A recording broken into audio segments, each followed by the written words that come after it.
Amnesia changed everything.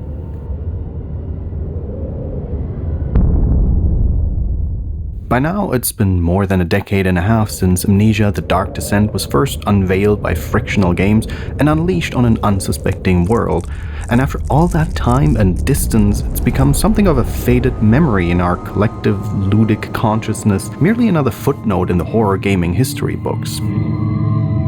But remember, right from the moment it first came out, Amnesia was nothing short of a total revolution for horror game design and presentation. Not to mention how its instant virality and the near simultaneous explosion of YouTube as a platform for user-generated video made horror games more of a shared experience than ever before, which helped give rise to the video game content creator as a real deal creative profession. Oh my god! No, no, no, no, no, no, no, no! As Daddy Markiplier himself put it, Amnesia was the game that started it all. And if you recall, a long time ago, way back when, about a year and a half ago, I started my YouTube channel by playing Amnesia: The Dark Descent. So to be here now is kind of like a coming of age for me, and it's I'm very excited to be playing this because this is what spawned my love of horror games and just launched me into YouTube and dedicated to making videos to entertaining you guys. So if Simon's Quest was the game that gave us the overwrought video essayist via the angry video game nerd, then Amnesia: The Dark Descent is undoubtedly the game that birthed the jump scare reaction YouTuber. Ah, who's there? Oh shit! Oh! Oh! See, right when the legacy franchises of survival horror were on a historical downward trajectory that had been a long time coming, here had arrived a bold newcomer that would totally upend almost every single best practice and bit of conventional wisdom around horror game design. The early 2010s were a moment when the big hitters and success stories of the horror genre all seemed to prove that a compulsive combat system or engaging shooting mechanics were essential. The inclusion of combat was absolutely non-negotiable if you wanted your horror game to be a critical commercial blockbuster. But Frictional Games? They went in the exact opposite direction and almost single-handedly overhauled the survival horror genre in the process.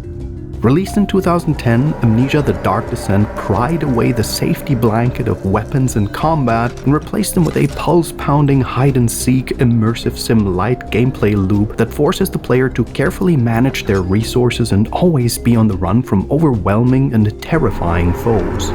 Amidst a swamp of over-engineered power fantasies that really only ended up diluting and neutering any real sense of horror, Frictional Games fully intuited how the power of player disempowerment was the core and bedrock of effective horror. Of course, The Dark Descent was by no means the first ever first-person horror game to make use of player disempowerment in this way. Back in 2004, for instance, Vampire the Masquerade Bloodlines had essentially pioneered the defenseless first-person im-simi horror cabinet approach with the Ocean House Hotel, which to this day stands as one of the all-time greatest horror gaming set pieces ever realized. There was also the masterful Penumbra trilogy from the mid to late 2000s, designed and developed by Frictional Games themselves. The Penumbra games were equal parts proof of concept and proving grounds for the kind of first-person horror adventure experience that would later mature into the studio's cornerstone title, The Dark Descent, and its legacy. So even though The Dark Descent may not have done it first, this game undoubtedly did it best, and in the process gave rise to an entire new generation of horror gaming and associated content creators and personalities. But all of this influence and acclaim really only tells half of the story why this series is so essential for anyone who enjoys horror games and good horror storytelling in general. Because Amnesia didn't just pioneer a new direction for horror gaming writ large. The series is, like so much modern horror fiction, hugely indebted to the works of the trailblazing American author H.P. Lovecraft, the granddaddy of the cosmic horror genre. It's even in the very bones of the game itself, with Frictional's HPL engine powering all 4 Amnesias and Soma to boot. Because Amnesia also rejuvenates and reanimates what we think of as Lovecraftian horror into new shapes and forms.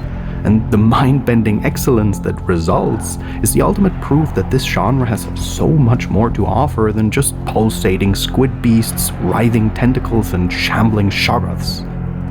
This is something I already touched on in my Still Wakes the Deep video, which is a game that shares plenty of narrative and gameplay DNA with the Amnesia series, but we'll get into that in a bit. Amnesia is in many ways both a revival and a thorough reinvention of the writings of H.P. Lovecraft, taking the core themes, wrapping them in new fictional framings, and creating its very own and very modern philosophy of cosmic horror. In my humble opinion, this series easily ranks among the best works of Lovecraftian fiction ever conceived, and is absolutely right up there with Bloodborne and Dark Corners of the Earth in terms of all-time greatest game adaptations. In addition to being engaging and absolutely terrifying to play through, Amnesia is also a highly cerebral series that takes some big swings at philosophy, human nature, and the limits and fallibilities of our own corporeal perception. And we'll get deep into that in this video. The games in this series are, each and all, more than worthy of standing as Lovecraftian successors in their own right. And yet, for all the praise Amnesia rightfully receives for its inventive gameplay mechanics and for being the progenitor of the YouTube streamer, it gets much less recognition for its superb narrative and world building, which also happens to be the main reason why a certain title in this series is so often belittled and dismissed out of hand. It's ironic, but the very elements that made Amnesia such a huge success are the same things that created a certain tunnel vision perception among fans and detractors alike. The widespread audience expectation that this series is basically just a relentless factory line of pants-shitting jump scares. Howard Phillips and cosmic horror barely even factor into the discourse around these games, which is a damn shame if you ask me. But that's what we're here for today. In this video, we're retracing our steps through the entire Amnesia series in chronological order, exploring and dissecting each game from The Dark Descent all the way to last year's outstanding The Bunker, and everything that came in between, including The Machine for Pigs. Yes, high time. So, like a hapless protagonist of one of all HP's short stories, this video is going to plumb the infinite inky depths of all 4 games in the Amnesia series front to back. We're going to do a deep dive on the narrative, the gameplay, and the themes, and dig into just what makes this series such a shining exemplar of Lovecraft done right. Because what awaits us isn't just a once-in-a-lifetime horror experience, but also the heretofore unreckoned madness of human existence, a demoniac engine of terror far beyond the ken of mere mortals. Oh dear God. Dear Christ, what is this place? Alright, before we continue, I'd like to give my thanks to the sponsor of this video, which is Factor 75. What's Factor? Well, I think we can all agree that days feel like they have not enough hours, and so many people, either because they're too busy, have no motivation left, or are just too tired and burned out in general, end up with their nutrition suffering from it. Skipping meals, eating bad convenience foods, or ordering expensive takeaway because you just can't be expected to cook a healthy, diverse meal every day that's also enjoyable. This is where Factor comes in. Factor is a weekly food delivery service that takes the stress out of meal planning and provides you with chef-crafted, dietitian-approved meals delivered right to your doorstep. And it's way cheaper than takeout.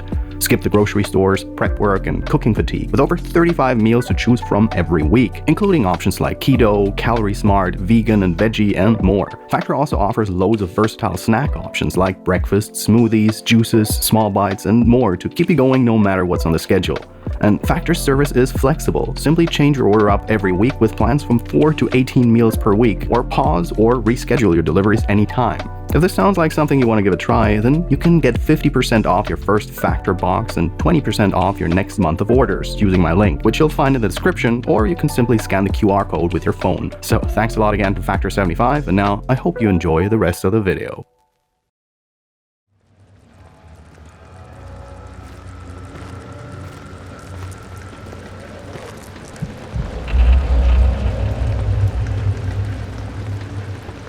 The Dark Descent begins, quite appropriately, in stumbling darkness. A disembodied voice urges you onward as you traipse the gloom-shadowed hallways of an ancient castle, vision blurred, your eyes barely able to focus. Don't forget, some things mustn't be forgotten. You are Daniel, freshly awakened inside the cavernous bowels of Brennenburg Castle, here amidst the primeval forest of the mid-19th century Prussian countryside. You have no idea how you got here or what you're supposed to be doing. Even though we haven't heard so much as a creepy sound effect or ominous orchestral string yet, the dread-inducing atmosphere of this situation is so thick you can cut it with a knife. Right away, you can tell that something is very, very wrong with this place. After stumbling through hallways and antechambers into an alchemical laboratory, you happen upon a note. It's a letter of warning, which you apparently scrawl to yourself before going amnesiac and collapsing. According to his own handwriting, Daniel deliberately erased his own memory through means unknown. He's being hunted by the Shadow, a nightmarish supernatural entity that appears to have been unleashed as a result of an ill-fated archaeological expedition to French colonial Algeria. To free himself from his deadly curse, he must descend to the deepest, darkest levels of the castle and murder his host and the keep's owner, Baron Alexander. As I mentioned previously, the Dark Descent draws directly from the gameplay elements first laid down by Frictional's Penumbra games and refines them to establish the iconic format that would continue across the rest of the Amnesia series. Using standard first-person keyboard or gamepad controls, the player explores Castle Brennenburg via ultra-granular environmental interactions. Solving puzzles and advancing through the game requires careful observation and thoughtful manipulation of the surrounding environs. You can push, pick up, rotate, and throw just about any object you can find lying around. Sometimes that means manually clearing debris before you can open a door or cabinet. Or you might need to move and reposition a box or bed frame so you can jump over obstacles or crouch under impassable barricades. Doors and drawers aren't just opened with a simple click, but rather must be dragged all the way open and shut with your mouse and movement keys. The simulated physics on display here are seriously impressive for a game from 2010, which, let's not forget, is barely half a decade out from the release of Half-Life 2. And this was well before the mass adoption of physics middleware like NVIDIA Physics that developers could just plug into a game, which makes the HPL engine quite an impressive achievement, especially considering how comparably small the team at Frictional was at the time. This emphasis on physicality is enormously compelling and is just as strong an immersive element as the game's environmental design, the music and sound effects, and many other aspects of the presentation. You have an ascending room. Will it take us to the inner sanctum? It will definitely take care of the vertical part of our journey. So, you have ridden an elevator before? There's a real sense of weight and momentum to the movement, with just the right amount of head bob and an intensely coherent orchestration of supporting sound effects. Personally, I'd rank the game feel of The Dark Descent as being right up there with all-time immersive sim greats such as the first two Thief games, Arx Fatalis and Deus Ex, in terms of ultra-satisfyingly coherent, stylized simulations of first-person movement. And that's a good thing too, because it won't be long before Daniel is set upon by vile demi-human monstrosities intent on tearing him limb from limb. The Gatherers. Notoriously for the series, you have no weapon nor any other method of self-defense, and these eldritch ghouls seemingly have no weaknesses anyway. When one of these beasties graces the scene, all you can do is run, hide, and pray that you're not discovered. Like Eternal Darkness before it, The Dark Descent was also an early pioneer of the sanity meter mechanic. Sanity here being represented by the brain icon in the inventory menu, and health by the heart. Standing in darkness causes your sanity to deplete, while standing next to a light source will stabilize and restore your mind. Linger too long in darkness, or gaze too much at one of the gatherers as you're trying to stealth around, and Daniel will become very difficult to control as you're assaulted by nightmarish visions of horror. Demonic whispers fade in and out of the periphery of your consciousness, giant bugs scull across the floor, and environmental decorations take on an even more ominous appearance. And on hard difficulty, depleting your sanity all the way is an instant game over. Which means a big part of the main gameplay loop is figuring out when and how to burn through your limited supply of precious tinder boxes or lantern oil to create light sources. Of course, lighting up also makes you that much more visible to your monstrous pursuers, while also making them that much more visible to you. A masterful juggling of risk and reward that's baked into the game's exploration and stealth systems through these expert design decisions. Darkness conceals you from your pursuers, but you also can't linger in that very darkness for too long without going insane. And so the method of forward progression and the means of preserving the fragments of your shattered mind are one and the same. You must expose yourself and make yourself vulnerable to survive, while also balancing this with just quick enough glances at the gatherers so you can sneak past them in the oppressive dark. The fact that you cannot look at foes for too long without essentially losing control over your very character means that, well, you don't spend much time looking at the monsters at all. And while the enemies may actually be a bit silly looking when you see the models up close, that barely matters except as a curio for the wiki pages. By intent and by design, the player never gets to see much more than a menacing silhouette standing in the doorframe, a shambling hulk rounding a darkened corner, a shadowy figure bearing down a hallway. Just as it goes for the best horror cinema, the unseen things left to your imagination are more terrifying by far than anything you might actually plot on screen. This constant dance between controls, exploration, and the maintenance of your sanity meter creates an absolute swirling maelstrom of terror for the first-time player. The degree of immersion is such that you feel like you really are madly scrambling to cower behind a barrel in a damp and moldy side room, unable to so much as peek round the corner for fear of what you might behold. Yet for all the tension and anxiety, Amnesia is actually quite a simple game to play. Even as an inexperienced player in the game's tougher sections, you'll likely only die once tops before you're able to figure out how to progress. Overcoming the game's monsters doesn't exactly require expert stealth skills or a detailed mind map of their patrol routes, and they're very easy to run away from. Once one appears, most times it's simply a matter of finding a hiding spot out of line of sight, staying quiet, and waiting for it to wander off. But please understand, that's not a criticism of the Amnesia stealth mechanics by any means. The opposite, in fact. Frictional games knew exactly what kind of experience they wanted Amnesia to be, and no compromises were made in pursuit of that end. Because, as any veteran horror gamer knows, fear is the mind killer, but failure is the killer of fear. What do I mean by that?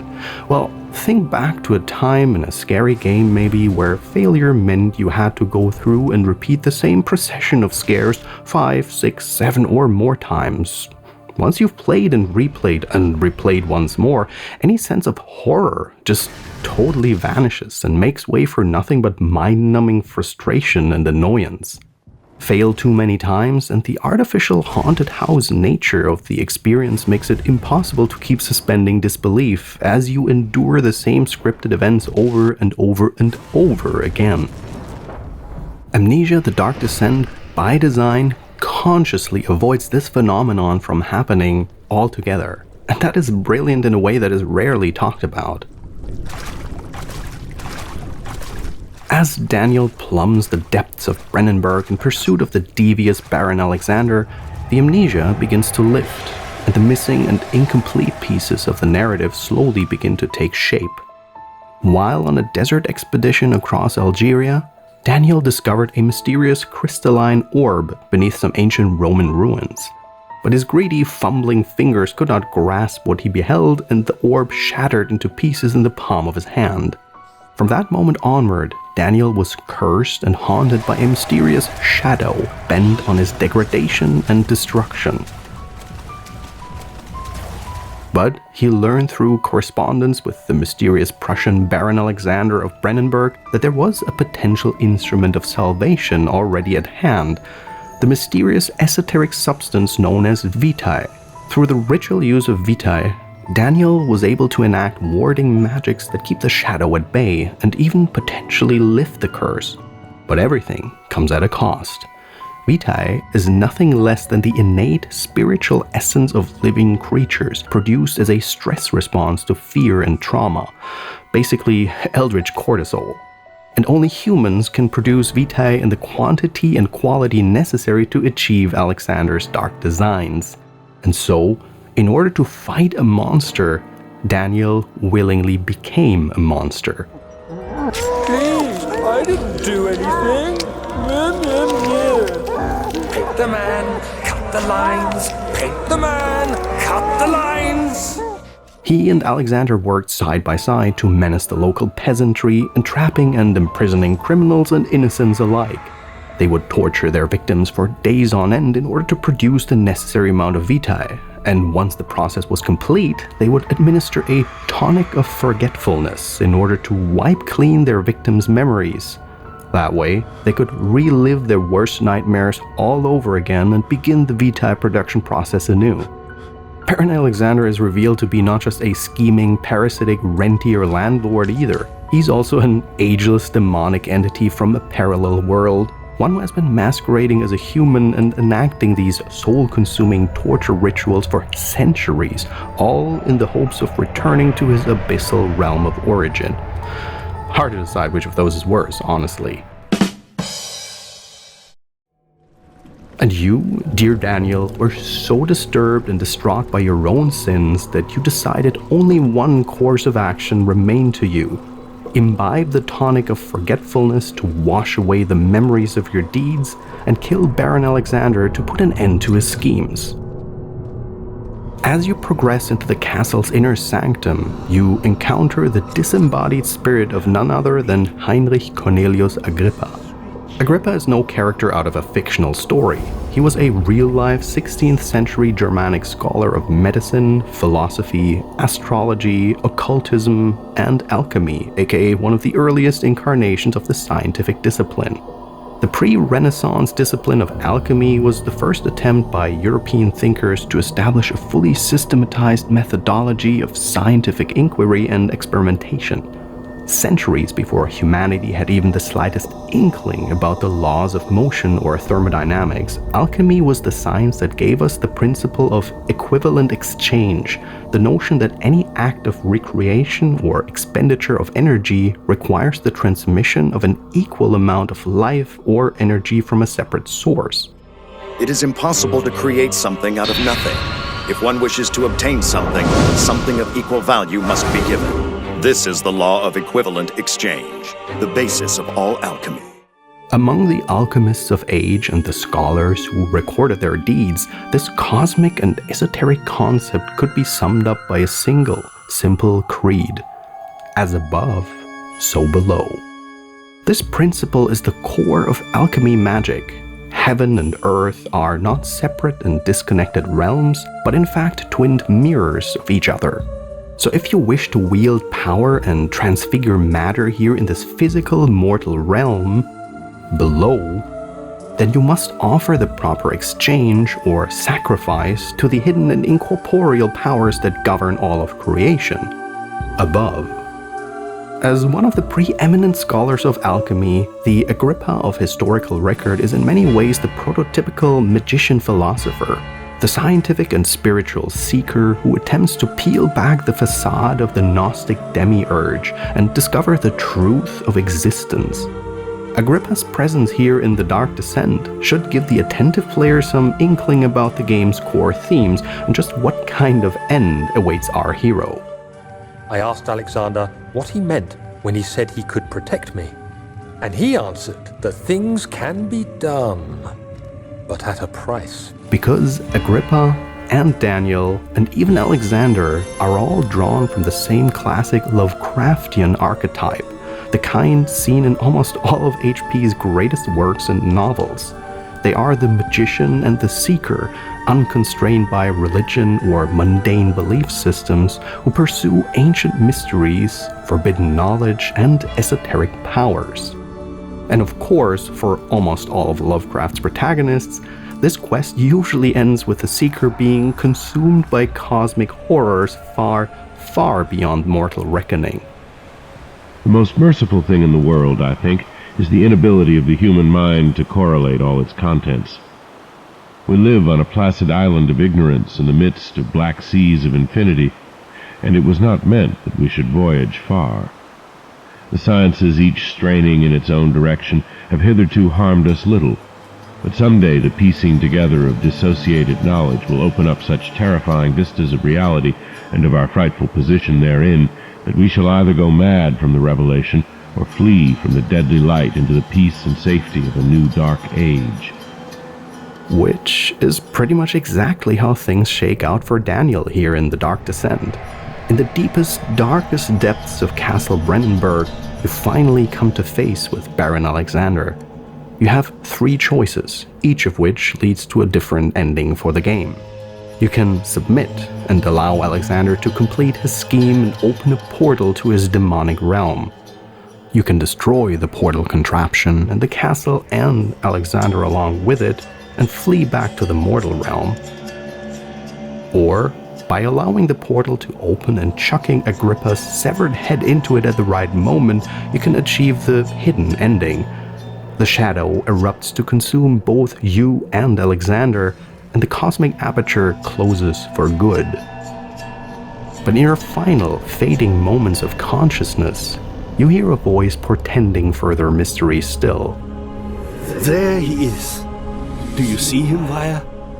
He deserves so much more. Please, help him. I know you can. Don't worry, Daniel. It will be all right.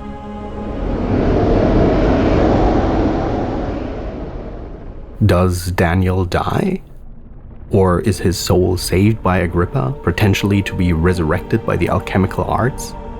We never find out, not here nor in any of the 3 games to follow. The answer to the question, what happens to Daniel, is really almost besides the point, because The Dark Descent is ultimately concerned with asking far more interesting, even biblical questions. Can sin, the commission of heinous acts in the pursuit of selfish ends, can such transgressions ever really be atoned for? And if you have no knowledge of sins committed on your behalf, or if you genuinely repent the consequences of these actions, then at what point are you actually beyond redemption? Once again, The Dark Descent offers no easy answers to these quandaries, which sit at the heart of the greatest philosophical and religious paradoxes ever pondered by the human mind. But one answer is made crystal clear to the player. Everything we are and everything we do is down to humanity's free will and ability to choose. Human morality is, at the core of things, simply the end result of a series of choices and negotiations we make throughout our day-to-day existence. The same chain of cause and effect we experience when playing through a video game.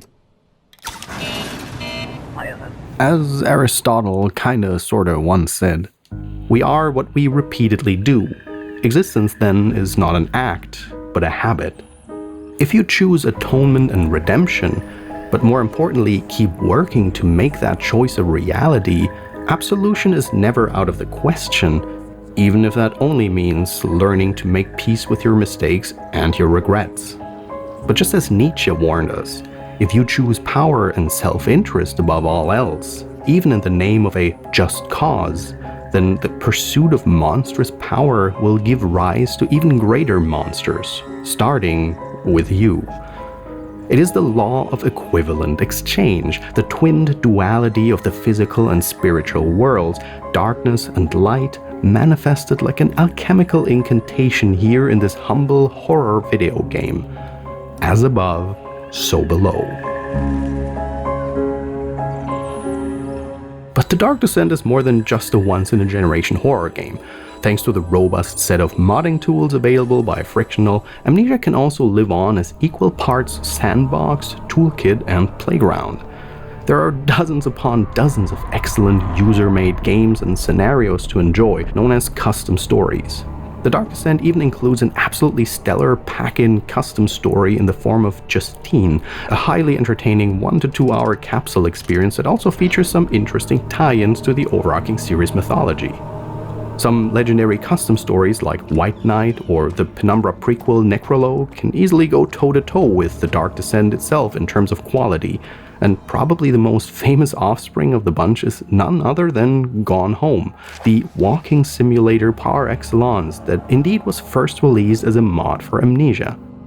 And it is all thanks to the eminent modability of the HPL2 engine, which was open sourced by Frictional Games just a few years back.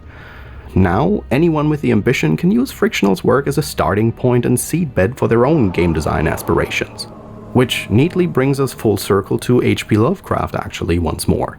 Not only are most of Lovecraft's most famous works now in the public domain, i.e. free from copyright, Howard Phillips himself was a big believer in quote-unquote open source literature.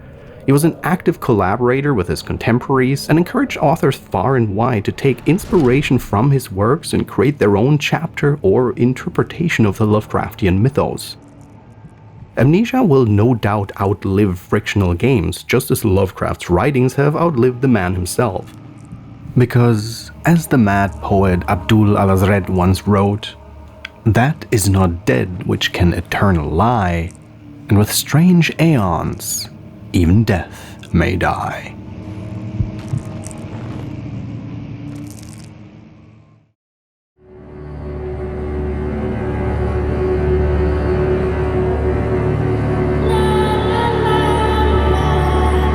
So, Frictional had just released a mega smash hit game that single-handedly revolutionized the horror genre writ large. Practically all of horror-dom was waiting for the sequel. Entire YouTube careers were hanging in the balance. It would have been the easiest thing in the world to just maintain the format, refine the experience, and slap a bigger numeral on that sucker and call it a day. You know, Resident Evil 5 approach. Once again, the devs at Frictional decided to do the exact opposite of that.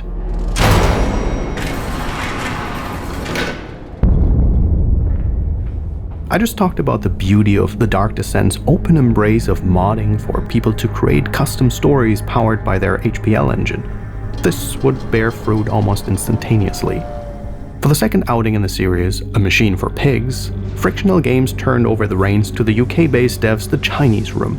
Originally, this game was intended to be a custom story mod for the first Amnesia, but after meeting with the Chinese Room, Frictional were so impressed by their proof of concept they were willing to entrust them with their smash hit, multi-million selling intellectual property for the sequel. At the time, the Chinese Room had just emerged out of the Half-Life 2 modding scene with the release of the critically acclaimed Dear Esther, the often maligned progenitor of the walking simulator genre. And in the years that followed the release of A Machine for Pigs, a consensus and backlash hardened. Well, it might be an okay story, but it's not a good game. The Chinese Room just made another walking simulator and slapped the Amnesia logo on it. And, you know, fair play and all that, I can even admit in the time around the game's release, I was myself rather lukewarm on it for a while. That had a lot to do with the very tunnel-visioned expectations that were set on the game by an audience that was primarily motivated by Amnesia as the YouTuber Scream simulator, i.e., I had approached it with a completely false mindset and expectations and had kind of dismissed it out of hand for a long time. But it's high time to finally atone for this and finally engage with A Machine for Pigs on its own terms, because it is by far the most overlooked and wrongfully maligned game in the entire series. See, one of my core motivations to make this video in the first place was that, in my opinion, the Amnesia series is highly overlooked and underrated, and A Machine for Pigs was the first time that this became clear. And I know, you're gonna say, wait, Ragnar, what? Amnesia, of all games, overlooked and underrated? Come on, the series is an absolute staple in horror gaming, sold millions of copies and spanned a well-renowned franchise that spanned over more than a decade of gaming history. And rightfully so. My point is, as I mentioned earlier, that despite all its success, or rather, because of the way in which it was successful, namely as that game that made YouTubers scream entertainingly in Let's Plays, the audience and critics have created this narrow tunnel vision on the series, laser focusing on how many scares do I get out of it as the primary measurement for how good of an Amnesia game it is. And with that, I'm afraid the general expectations of this game specifically were missing the forest for the trees. The Amnesia games are top-tier Lovecraftian horror narratives, with each title's writing in its own right being so thoughtful and cerebral that this aspect deserves much more focus. You know how games like the Silent Hill series were lore mined by the fandom for decades and still are, constantly unearthing more and deeper theories and angles of analysis. The Amnesia games absolutely bring that same level of depth and brainfuck twisted narrative brilliance to the table that it would make for an excellent subject to deep lore excavation. Or, to illustrate it from another angle, think about Frictional's one post-Amnesia game outside of the series, Soma. The initial responses voiced some similar criticisms to that A Machine for Pigs received around launch, that it's not as jumpy, scary, spoopy as the original Dark Descent enough, and so on. But Soma pretty quickly garnered a reputation among fans as one of the best-written horror games of the 21st century because of its cerebral, slow-burn writing that managed to unleash, on those who got what it wanted to get across, one of the most disturbingly bleak existentialist horror moments really ever conceived. Yet, I've rarely seen Amnesia storytelling being discussed and dissected so front and center, and it absolutely deserves it because across the entire series, it's easily on par with Soma's narrative brilliance. And so, let's finally come around to thoroughly rediscover The Ugly Duckling, A Machine for Pigs, and its absolutely galaxy-brained philosophical horror musings. Because more than any other title in the series, this game did not get the love that it would have deserved due to the audience and critics', as I said, tunnel-visioned expectations at the time. It was, pardon the pun, pearls before swine. See, ever since I covered Still Wakes the Deep a few months ago, made by the same developer, The Chinese Room, I have been itching to do a thorough retrospective on A Machine for Pigs, and thought long and hard about if I'd make it a standalone video or a part of this full series retrospective. Ultimately, we're here now, and I decided that in order to best represent why Amnesia: A Machine for Pigs is so much better than was received at the time, it's best to do this within the context of the greater oeuvre it's part of, while giving it a full-on spotlight on its own. So yeah, as far as the quantity of time spent engaging with a hide-and-seek stealth gameplay mechanics, there is much less of that here compared to The Dark Descent. But that doesn't make A Machine for Pigs any less of an absolute top-shelf horror experience. If you've never played this game for yourself and have only ever absorbed the criticism through internet osmosis, then let me be the first one to tell you, A Machine for Pigs is actually brilliant, and here's why. But seriously, despite all the somewhat overblown criticism this game has had to endure, A Machine for Pigs is an excellent continuation of the series. It maintains the core gameplay loop and narrative themes of the original Amnesia, while also forging its own unique identity as a standalone experience with even greater pretensions of galaxy-brained philosophizing on what can change the nature of a man. It's true that this game does have a somewhat different feel than the first Amnesia. The mechanics have been streamlined and simplified, the sanity meter mechanics have been removed, and the inventory and tinderbox systems have been excised as well, since your lantern now has unlimited fuel. It's also quite a bit shorter, at only around half the runtime of the first Amnesia. But it's not all subtraction, because the presentation sees a serious upgrade here. The textures are sharper, the scope is more expansive, the monster models and environments are far more detailed, and there's much more variety to the industrial age environments compared to the drab and monotonous masonry of the original's medieval castle dungeons.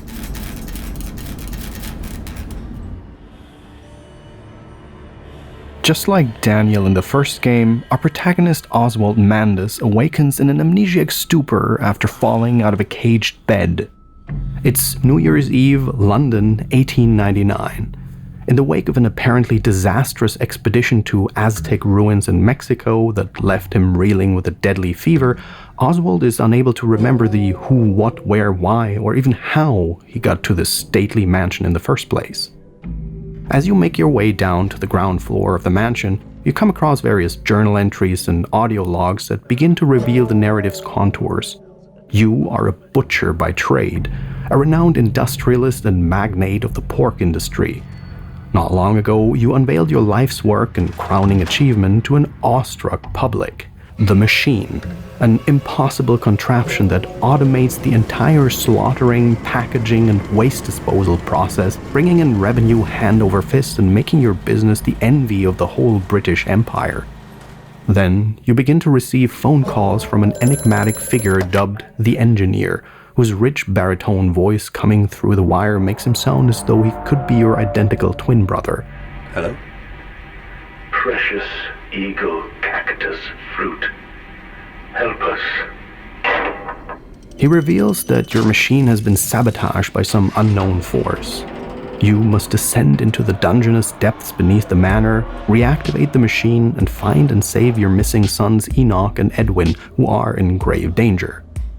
It's strongly implied that Oswald is a descendant of either Daniel or Baron Alexander from the Dark Descent, but this connection is merely hinted at in a few of the many collectible diary entries and never made crystal clear explicit.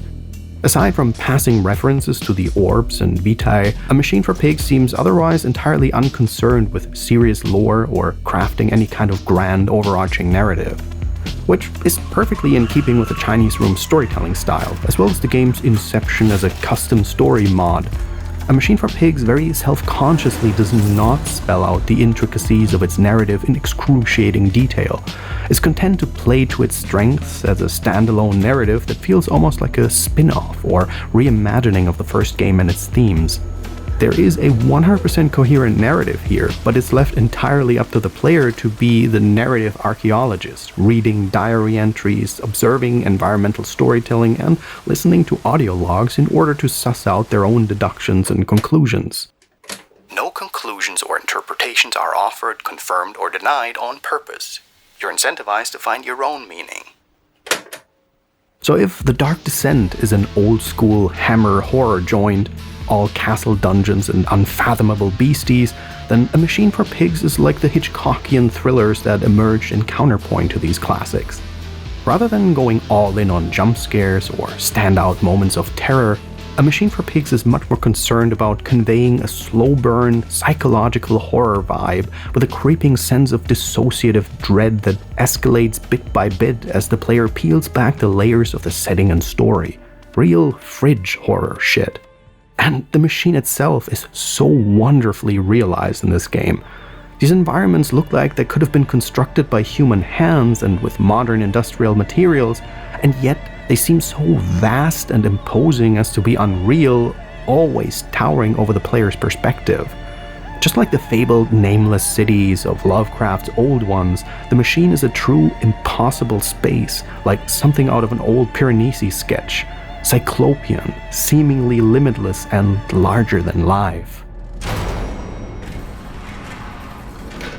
As you delve beneath Oswald's estate and the adjoining London sewers, you're blocked and stalked at every turn by gruesome man-pigs, half-human, half-porcine monsters who seem to share a collective Gestalt consciousness governed by the machine. And again, while this game might have fewer hide-and-seek stealth sections than its predecessors, holy shit does the audio design make the monster encounters in A Machine for Pigs so much more unnerving, upsetting, and downright terrifying. Pigs are one of humanity's closest animal relatives. They are highly intelligent and social creatures with excellent memories who can feel all the same emotions that we feel. If you've ever heard a pig's distressed squeal in real life, you know that it's so disturbing exactly because it sounds so similar to a human crying out in anguish. It feels somewhat like stating the obvious, but damn, these man-pigs are absolutely peak Cronenbergian body horror. I talked about Cronenbergian body horror in my Still Wakes the Deep video, so I'll provide a link with timecode if you want some elaboration on that. Upon making your way into the bowels of the manor and reactivating the machine, the engineer betrays you. He seizes control of the machine and its man-pig servants and unleashes the horde of ravening human swine hybrids upon the streets of New Year's Eve London. The terrible truth is revealed at last. The engineer is in fact an evil fragment of your shattered soul that has come to inhabit the machine, creating a kind of clockwork artificial intelligence that takes on a life of its own after being birthed from Oswald's own will and his darkest desires. And those desires are dark indeed. See, right as he was apparently losing his mind, Oswald figured out exactly what was going on with all those grasping and scheming aristocrats running the show in Victorian England.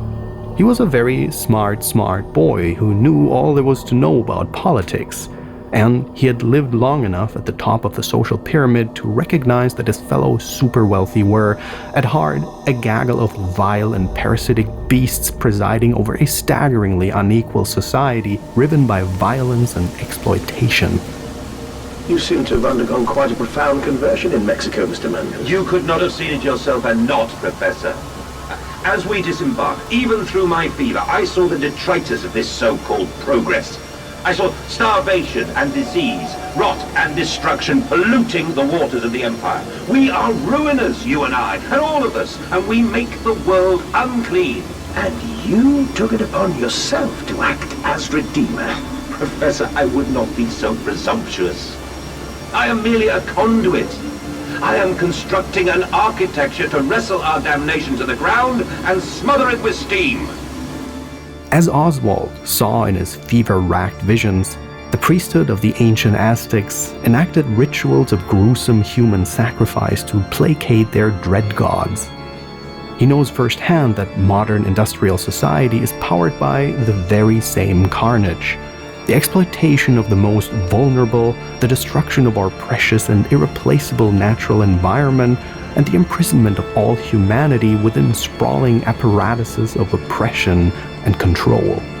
To Oswald's eye, there is no difference between the dominant swine who rule society and the subaltern hogs who are exploited and slaughtered to keep this brutal system humming along. The creatures outside looked from pig to man, and from man to pig, and from pig to man again. But already it was impossible to say which was which. Even before the machine was so much as a glimmer in Oswald's mighty cranium, the industrialized dehumanization of mankind was already well underway. He merely takes it upon himself to speed the process along and bring things to their grisly, Lovecraftian conclusion. These men, Professor, these so-called men of vision, they would shackle the masses to a wheel and turn it till their backs break. All for that opiate, the lure of profit. These fools who lackey them, these priests, these officials, this government, they make pigs of us all. Oswald is ultimately revealed to be the literal embodiment of the resolution to the Disco Elysian Mazovian socioeconomics. Take it away, Harry. 0.000% of communism has been built. Evil, child-murdering billionaires still rule the world with a shit-eating grin. All he has managed to do is make himself sad. He is starting to suspect Krasmezov fucked him over personally with his socio-economic theory. It has, however, made him into a very smart boy with something like a university degree in truth. Instead of building communism, he now builds a precise model of this grotesque, duplicitous world. But rather than squandering the rest of his days making futile pseudo-leftist irony posts on X, formerly known as Twitter, Oswald takes action. He first put his skills as a meat magnate to work by developing Compound X, an esoteric substance that uses the vitae discovered at Castle Brennenburg to reanimate deceased flesh and even create degenerated hybridizations of two different animals. Thus, the man-pigs, the attendants to the great machine. Oswald conscripted this undead slave army by first gathering unwilling test subjects from London's mental asylums, orphanages, and poorhouses, and then twisting them into man-pigs through grisly surgery and further refinements to Compound X. And with the proof of concept complete, he industrialized the operation. First, he lured unsuspecting aristocrats to his manor with the promise of gluttonous feasts and revelry. And then he imprisoned them and fed them to the machine to be ground up into blood sausages and sold at market.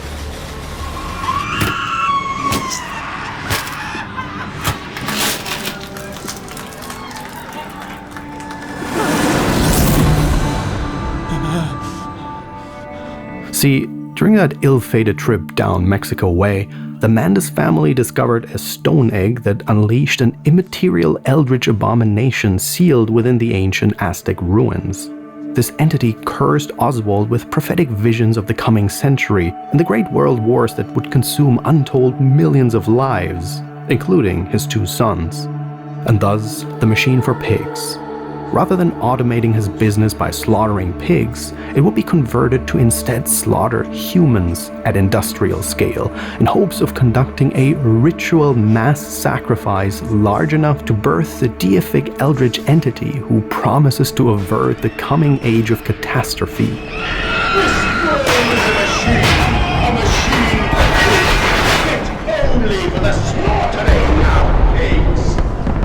And on the steps of that faraway ziggurat in Central America, Oswald himself recapitulated the horrors wrought by the Aztec priesthood. The very first human sacrifices made to this being of celestial terror and its promise of a new world order were none other than Edwin and Enoch, Oswald's sons. With this last revelation, Oswald finally tears down what he has built, sabotaging the machine and driving the man-pigs back underground right as the clock strikes midnight on the year 1900 in the dawn of the 20th century.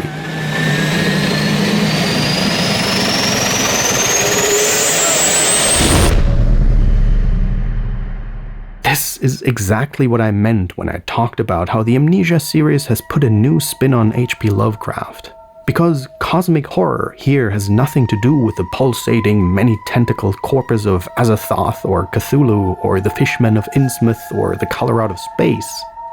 The Lovecraftian madness of the machine for pigs is the abyssal slaughterhouse that lurks beneath the ordered facade of the industrial society, just as the machine turns and churns beneath the resplendent halls of the Mandus estate. As above, so below. This game draws on the thematic motifs that are all deeply interwoven with each other. Social inequality, the factory system of processing meat, and the creation of the industrial society.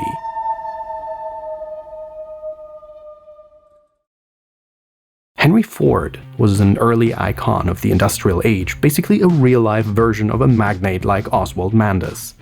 Ford invented the Model T automobile, he founded the Ford Motor Company, and he was one of the earliest innovators of the assembly-line method of mass production, which was explicitly conceived as both a super profitable economic system and as a new way to keep the behavior of the unruly masses in check.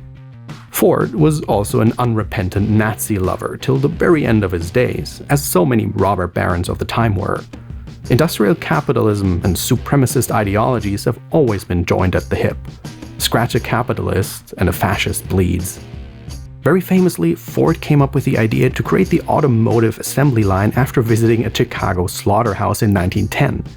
There, he witnessed pigs being efficiently killed, bled out, and vivisected into product via a system of automated machinery that shunted the animals from one laborer to the next.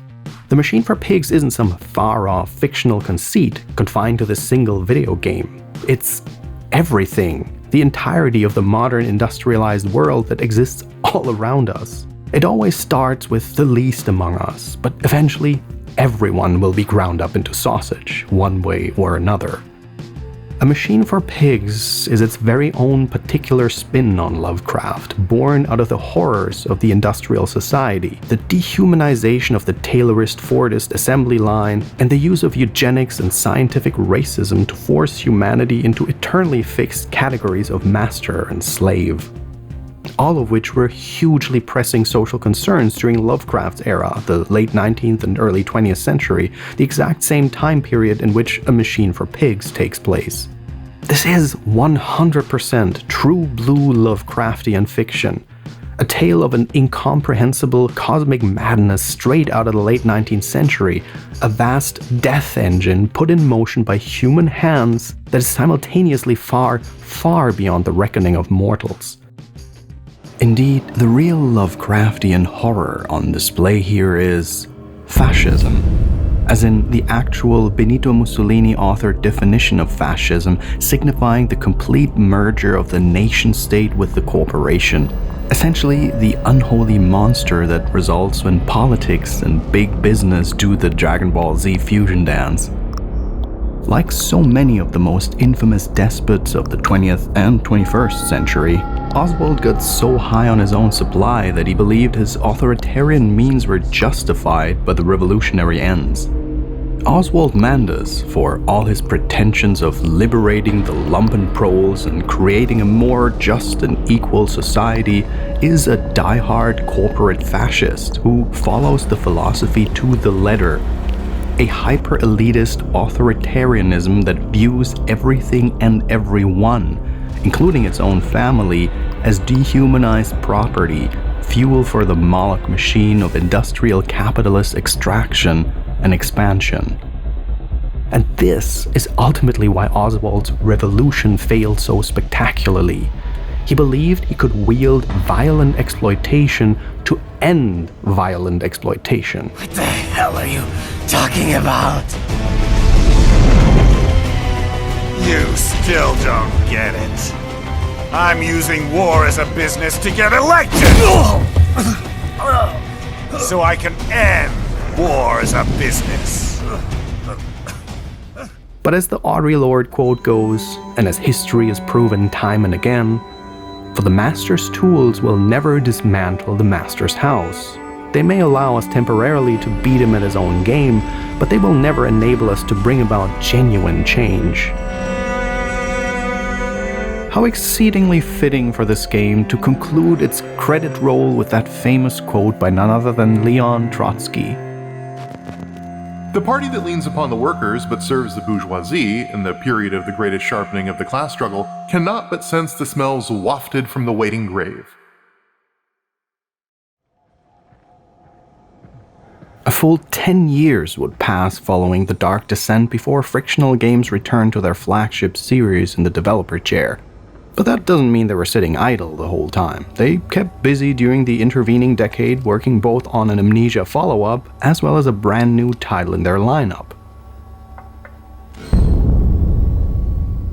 2015 saw the release of the masterpiece Soma, a hard sci-fi underwater horror odyssey about transhumanism, artificial intelligence run amok, and the very nature of human consciousness. But rather than this representing any kind of course correction following the controversy and backlash surrounding A Machine for Pigs, Soma was such a masterpiece exactly because of how effectively they had developed their storytelling methods through their partnership with the Chinese Room. Where The Dark Descent has the player uncovering the details of a story that has already happened, Soma's narrative unfolds around the player as a direct reaction to their in-game progress, just like in A Machine for Pigs. Really, almost everything that the loudest critics supposedly hated about A Machine for Pigs is present in Soma too. The inventory system is gone, there are fewer sections where you have to stealth around monsters compared to The Dark Descent, and you've got a flashlight with unlimited juice along with plenty of ambient lighting to guide the player and keep the whole scene illuminated. As I mentioned before, while Soma was well received upon launch, the most vocal criticism by audience and critics at the time were equally rooted in the disappointed expectations to deliver on what the original Amnesia: The Dark Descent had been mimetically famous for. It had less moment-to-moment scares and was overall not as efficient as a haunted house spookfest than expected by some. I remember when playing it at the time that I personally found the hide-and-seek horror sequences to be almost distracting to the game and felt, to me personally, in some ways like fan service, something that the game has to have because it's a horror game made by Frictional, and that it would lose very little of its slow burn philosophical horror punch if it didn't have any of these segments at all. It made me extremely happy to hear that a few years after its release, Frictional delivered an optional story mode that does away with those stealth sections altogether, and those who want to fully immerse themselves in its phenomenally gripping existentialist narrative without getting chased by Gestalt consciousness automatons all the time. But in contrast to A Machine for Pigs, Soma quickly garnered the well-deserved reputation as an absolute horror masterpiece, being able to shake the concrete boots of franchise typecasting with relative ease. With Soma, the whole Frictional games format laid down by Penumbra and Amnesia was essentially simplified and streamlined to accommodate a much greater emphasis on the broader narrative theming, as well as a tighter focus on the moment-to-moment storytelling thanks to the excellent writing and voice acting. I've even made a video about it, a whopping 9 years ago, waxing philosophical about some of the game's themes and existentialist allusions. It's still up if you're interested to check out some vintage ragnarrox content. Honestly, for years I've been wanting to come back to Soma and make a far more extensive analysis on it. Especially after my video on Still Wakes the Deep, I keep thinking that this one became the absurdist counterpart to the existentialist brilliance of Soma's writing. One day I'll get to that, but to be clear, in this here Amnesia retrospective, we are not going to dig deep into Soma. That's a topic for another day. Because as I said, Soma is a marvelous game in its own right. But in the context of this retrospective, more than anything else, it's perhaps most interesting as an evolutionary midpoint for Frictional, a title with one eye towards the Penumbra series and the previous Amnesia games, and another eye towards the future to come.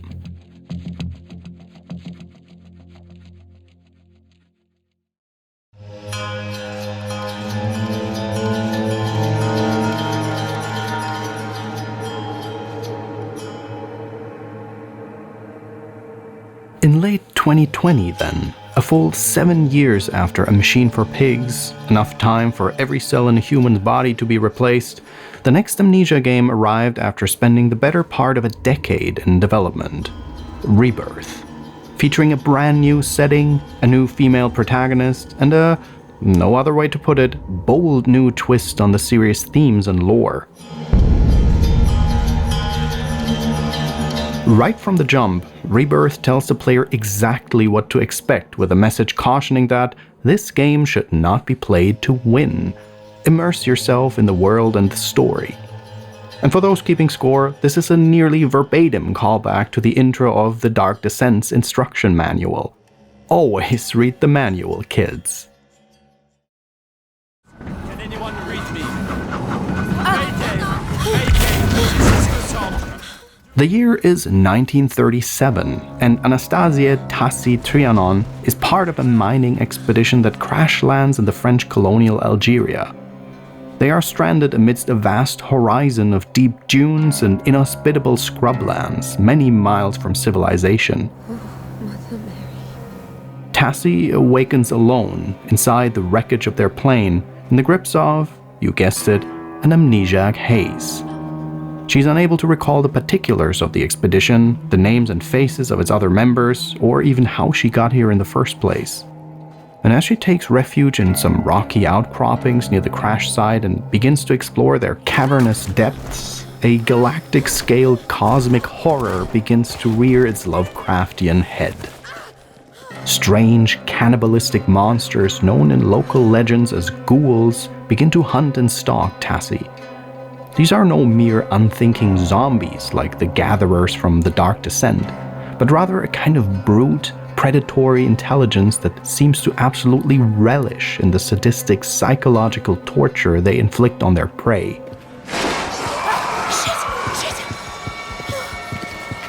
These nightmare creatures are the vanguard force of a demonic alternate dimension brought to our world via eldritch portal gates that dot the vast deserts of North Africa. And for some unknown reason, these ghouls have their attention fixed squarely on Tassi and the supernatural pregnancy she comes to realize she's cradling in utero. Yes, Rebirth is both the subtitle and the major theme of this game in the Amnesia series.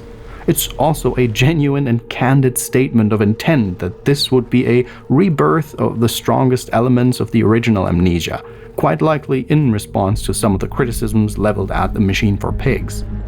Thus, we are presented with a revival of numerous gameplay mechanics that had been excised for A Machine for Pigs.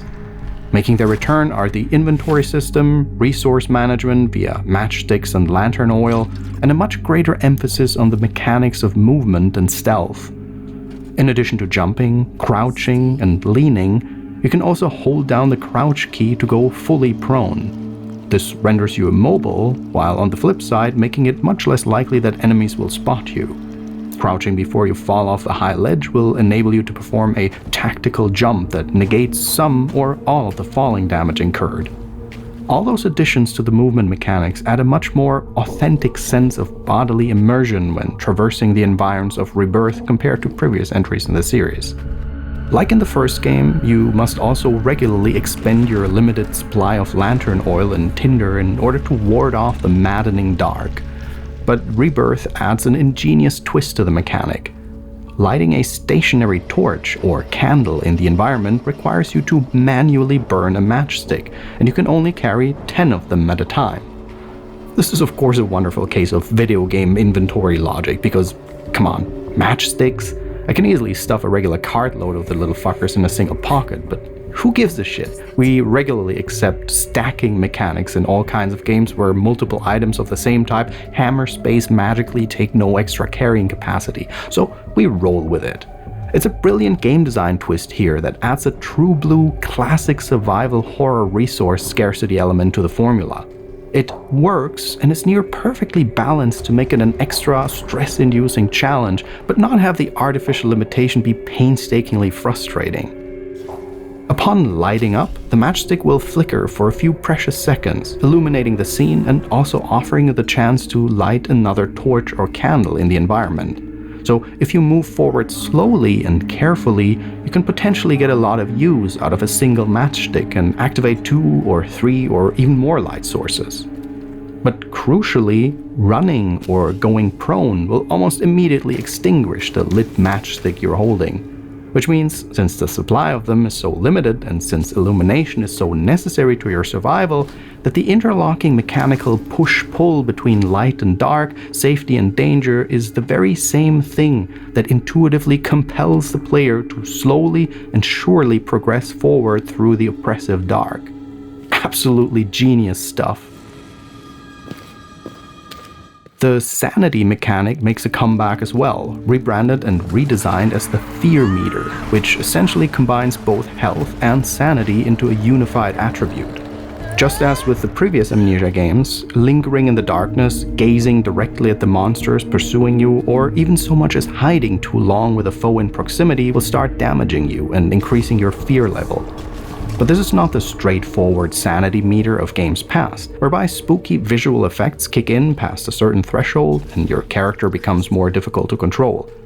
Fully depleting your invisible fear and health points, represented by the ever-creeping crepuscular tendrils around the edge of your screen, is the major fail state in Rebirth. Combining sanity and health into an invisible yet also partially measurable variable accomplishes two important things.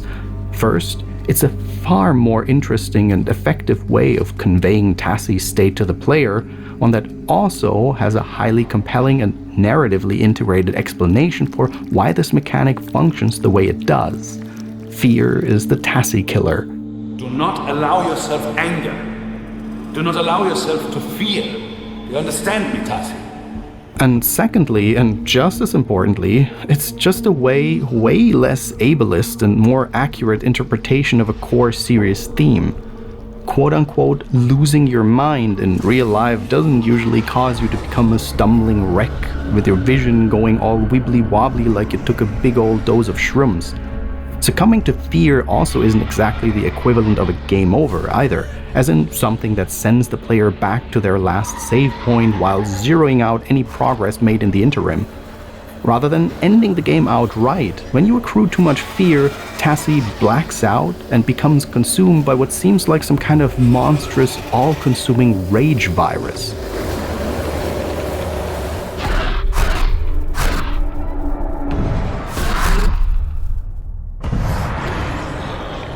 Only for the player to awaken and get back on their feet moments later, disoriented in a totally different part of the level from where the fear overtook you.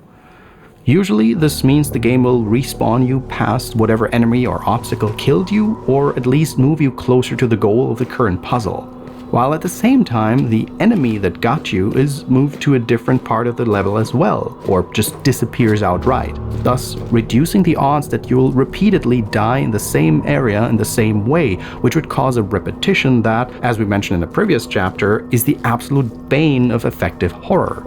The kind of thing that usually causes a player to reach for the nearest guide and begin calculating how to min-max their way through, breaking immersion completely. Of course, if you're really not into the horror part and would rather just experience the narrative and themes without external threats, then Rebirth features the welcome return of Adventure Mode, freshly transposed from Soma. With this option enabled in the settings menu, the patrolling enemies are removed, and you can explore and take in the story at your own pace without needing to engage with the stealth systems.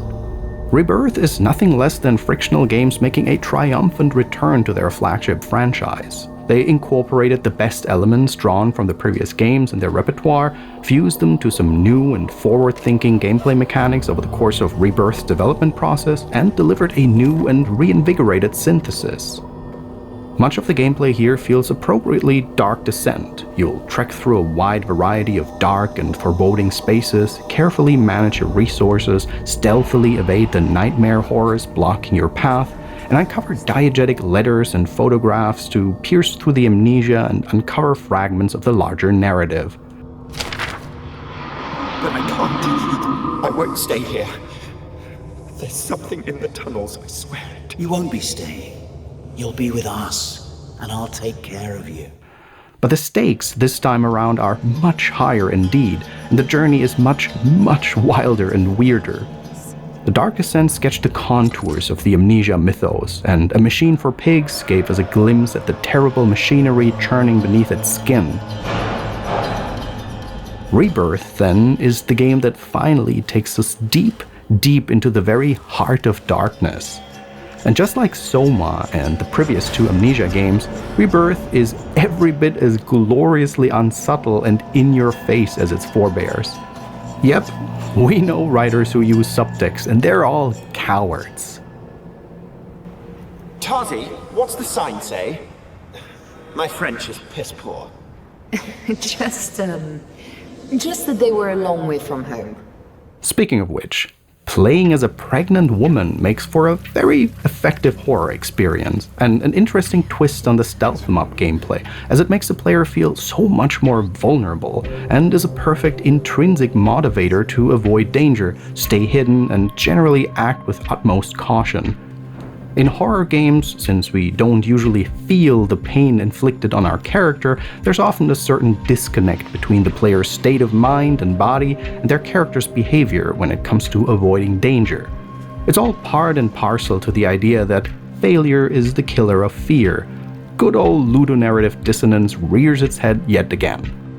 But this fear for your digital baby's safety taps into the player's innate caregiver empathy, and it can be highly effective at making the player sympathize with Tassie's personal state of mind.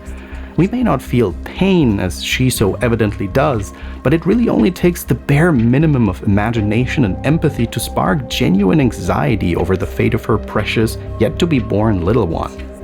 And yes, in video games, it's always a laugh riot to see a complex or fraught emotional interaction reduced to a button prompt. Press F to pay respects, ha ha ha ha. But real talk, as a now fully middle-aged geriatric millennial gamer, I'd be lying in your sweet face if I told you I didn't feel very real emotions when I hit that X key and got a first-person view of Tassie gently cradling her belly and trying to soothe her unborn child. Hey. Mama's here. Plus, stopping for a moment to calm your baby isn't just a narrative gimmick. It can also restore your health fear if you hold X while the edges of the screen flash blue, endearing the player-baby dynamic as a supremely helpful companionship rather than just another key item to stash in your inventory or making it exclusively a burden to the player. As most parents can tell you, sometimes the thought of protecting your child is literally the only thing stopping you from tumbling over the bleeding edge of the cosmic abyss. The ghoul encounters, especially the early ones where they can crawl out the walls with no warning, are absolutely terrifying. You feel constantly outsmarted and on the back foot, with no clear idea where your pursuers are or where they might turn up next. Which means, when it feels like ghouls could be everywhere, the player never feels safe anywhere. Chef's kiss atmosphere for a horror game.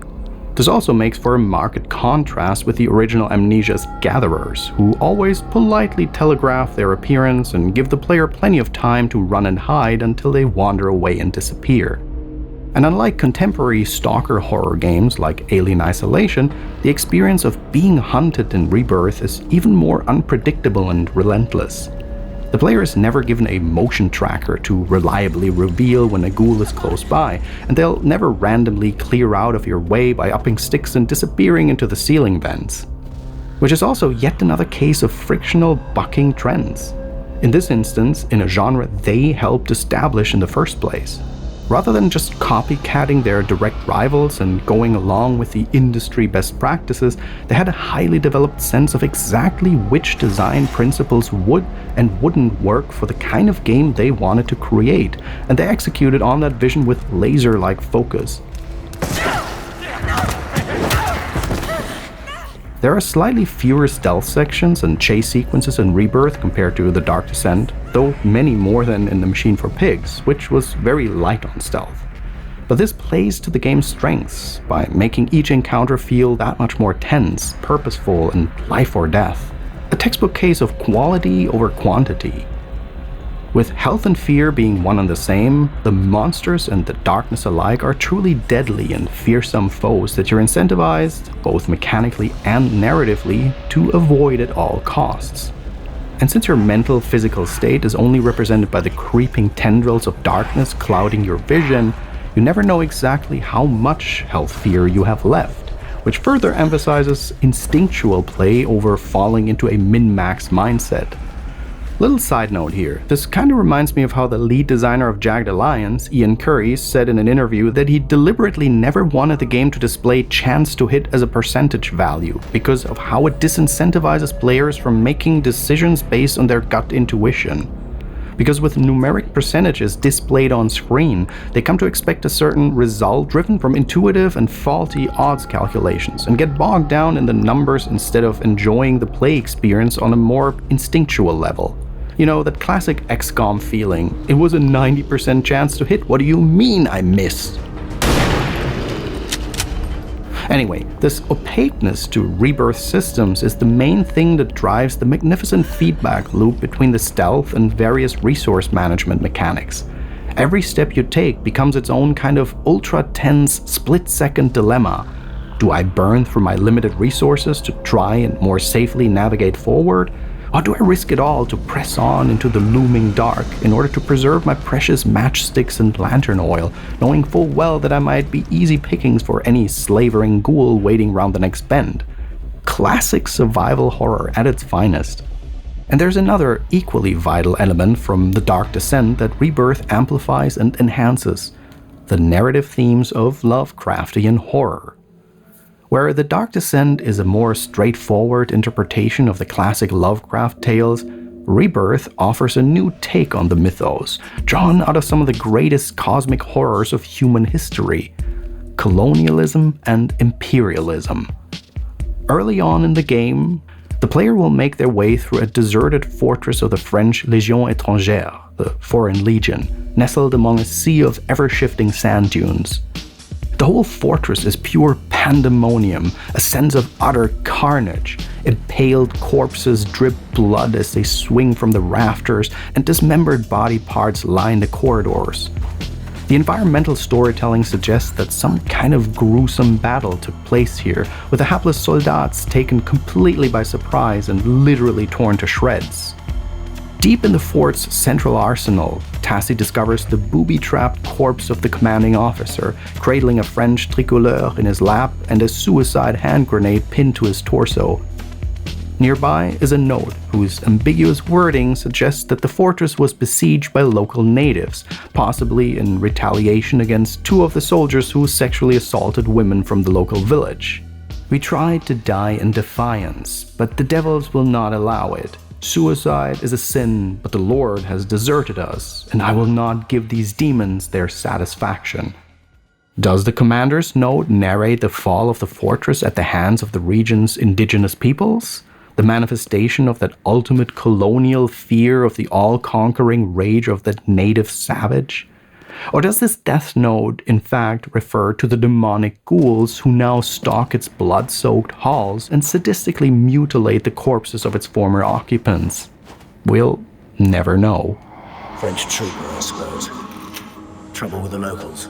Could be. Bite marks too, see? Hyena maybe. A damn big one.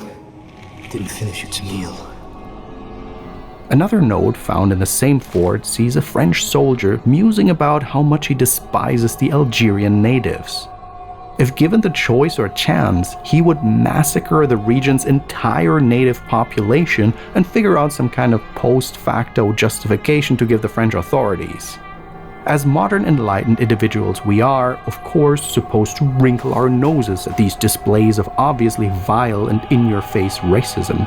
And yet, upon a few moments of reflection, there's no escaping the reality that the protagonist Tassie herself is, as a Frenchwoman, also a colonizer and interloper in a place that does not belong to her. Like the dead soldiers, she too has unknowingly embarked upon a doomed mission to plunder this colonized North African land, home to vast deposits of rare and highly valuable natural resources. She is as complicit in these horrors as anyone else. As above, so below. As the amnesia lifts and Tassie recovers memories of better times and places she'd rather be, her thoughts turn to her native Paris. In these flashback reveries, Tassie's Algerian husband and fellow expedition member Salim speaks softly and lovingly to her as my heart. You are my heart, Tassie Trianon. I said no poetry. Through these flashbacks, which are so poignantly performed that sometimes they're actually a little bit painful to watch, we learn how Tassie and Salim's first child, Alice, grew sick and then died back in Paris in the years before the expedition. Tassie and Salim's interracial relationship may very well have been clandestine or even illegal. Though slavery and anti-miscegenation laws were abolished in mainland France by the mid-19th century, a patchwork of colonial legal systems meant that interracial marriages were very often still forbidden. And well into the 20th century, authorities would often look the other way when it came to slavery in the overseas colonies of the Troisième République. By 1937, the year of rebirth, Algeria was not just the exploited, frayed and decaying periphery of the late-stage French Imperium. It had become the site of one of the most brutal and quote-unquote savage experiments ever enacted in the long and bloody history of European colonial imperial governance. Just like Jim Crow America, the British Raj of India, or apartheid South Africa, French colonial Algeria was ruled under a system of both de facto and de jure ethnic segregation. The occupiers enjoyed all the advantages of French law, while the indigenous peoples were forced to exist within separate and unequal social and legal structures. This legalized discrimination culminated with the Code de l'Indigénat in 1888, which made the Algerians officially second-class citizens and formalized a process by which French authorities could seize their lands and property. These are the times and historical conditions out of which emerged the Algerian existentialist philosopher Frantz Fanon. Fanon was the chief ideologist of the Algerian National Liberation Front in their fight for independence from France in the mid-20th century, and also the writer who pioneered the concept of post-colonial philosophy with his 1961 treatise The Wretched of the Earth, or Les Données de la Terre. Laying out the full extent of Fanon's influence and accomplishments is a bit outside the scope of this video, but for the purposes of Amnesia Rebirth, one of Fanon's most important and enduring philosophical contributions is his theory of double consciousness and colonial alienation. That is to say, colonialism is not just the physical act of seizing land, occupying villages, redrawing the borders of the map, and subjugating and murdering its people. It is also a psychological and even spiritual process of totalitarian mind control, one that deforms the humanity of colonizer and colonized alike and traps them within the double consciousness of violent, systematized exploitation. In other words, colonialist imperialism, is an incorporeal, mind-altering, Lovecraftian madness that can transmogrify even the noblest individual into an inhuman beast. Which is what literally happens to Tassi and the other members of the ill-fated expedition. After the crash landing, the survivors were visited by a spectral apparition, an Earth Mother deity who bid them to drink from mysterious waters that would supposedly heal their wounds. This Trojan horse of a boon turned out to be a demonic elixir, which transformed your fellow expedition members into the same feral ghouls who now relentlessly stalk you, and it threatens to turn Tassi into a ravening monster as well. Thus, the rage blackouts when Tassi is overcome by fear. The apparition is revealed to be the Empress Tihana, worshipped by the indigenous peoples as Tinhinan, the woman of the tents and mother of us all. She is the demon queen of the same alien dimension that Baron Alexander, our antagonist from The Dark Descent, called home. A dead civilization whose technology and machinery nevertheless continues to function long after the last of its denizens died out. The Empress's entire fallen eldritch realm and the life of the deceased and dying monarch herself can only be prolonged thanks to the power of Vitae, extracted here via a planetary-scale system of industrialized, automated, self-perpetuating torture. And as Tassi discovers to her horror, abducted and enslaved humans are the livestock that keeps this barbaric order humming along. Before Tassi's amnesiac awakening in the wreckage of the Cassandra, the Empress had offered the surviving crew members a simple bargain. Her use of Vitae to prolong her life had rendered her infertile, yet she desperately wanted a child. If Tassi surrendered her unborn child to the Empress, she promised to return the crew safely home. But Tassi refused, and so the Empress deceived the crew into imbibing the healing ghoul elixir, transforming them into monstrous and feral harvesters susceptible to Tiana's psychic powers of compulsion. Run from me, Tassi! No! Quickly!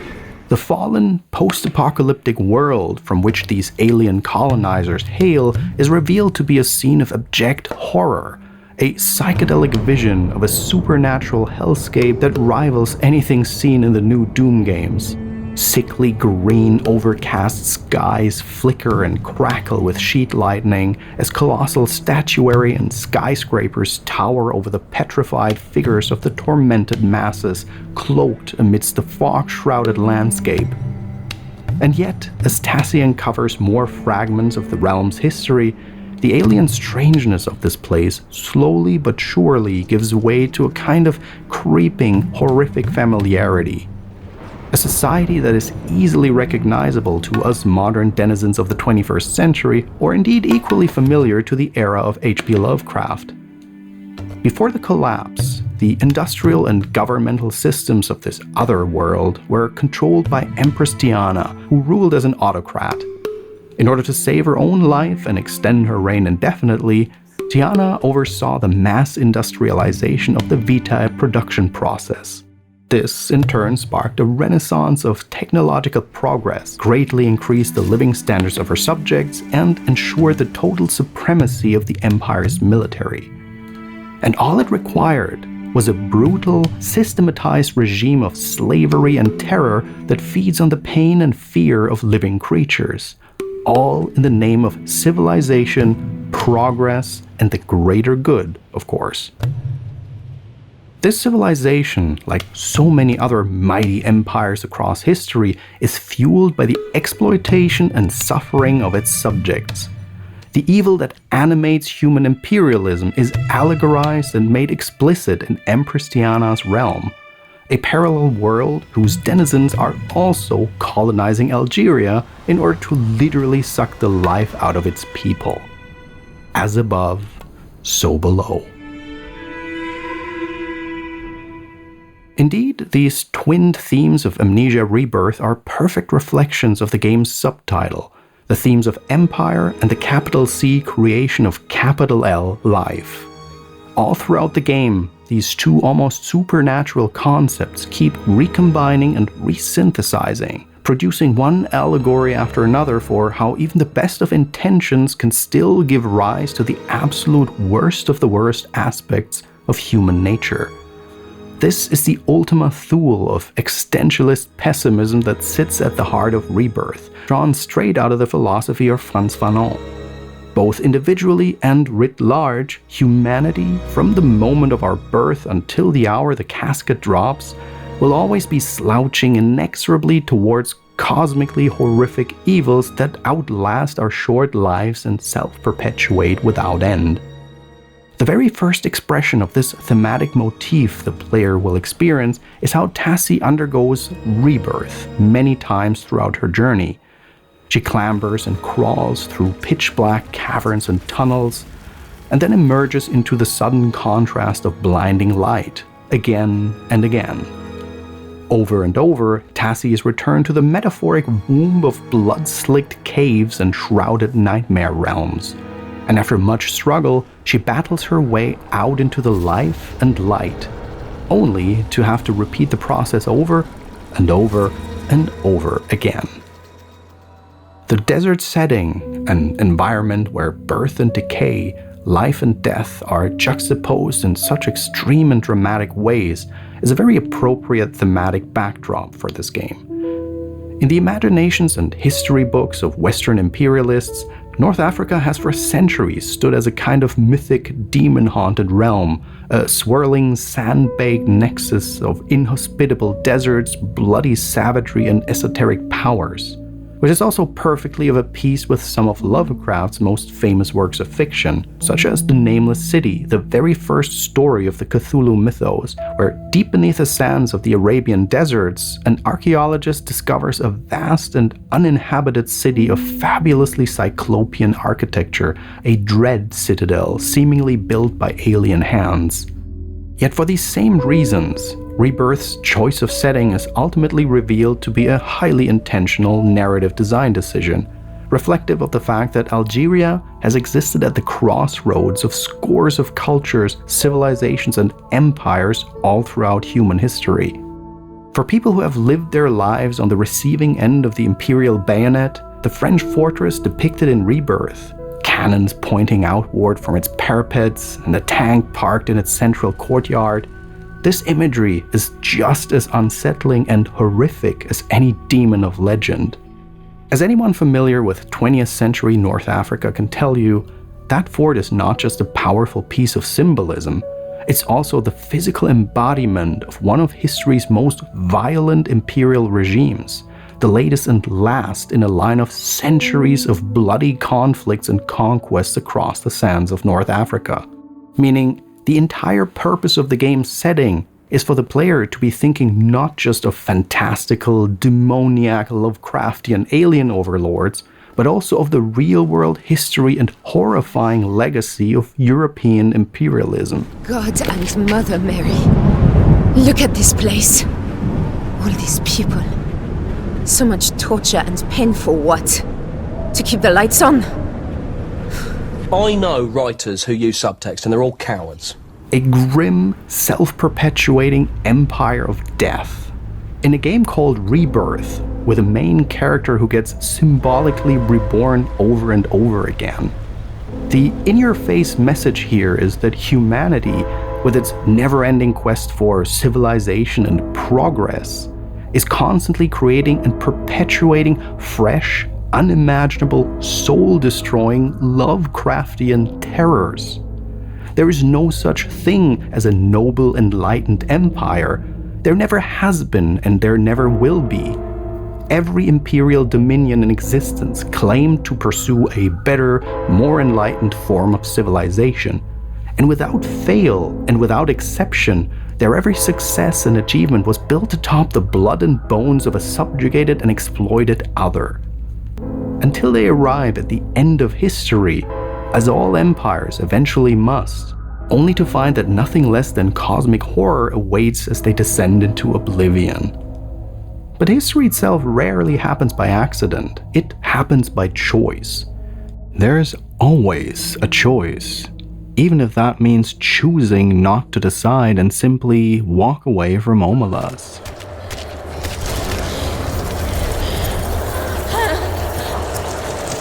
In the game's final confrontation, the long-running serious interrogation of free will returns with a vengeance.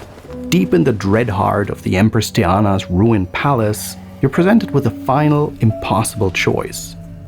Tassie's newborn child Amarie is destined to suffer the same fate as her late child Alice, a slow and agonizing decay and death. And Tassie herself has been permanently corrupted by Tiana's gift, meaning her ghoulification is only a matter of time. So the Empress offers you a new bargain. Give her the child, and she will use her vast stores of vitae to gift Amarie a long, happy, healthy life. So the player is given Antigone's choice. Do you submit and turn over Amarie to give her a second chance at life, knowing that Tassie will be doomed no matter what? Or do you run and flee through a portal to Paris with Amarie, hoping against hope that you'll be able to enjoy even a few fleeting moments of happiness together?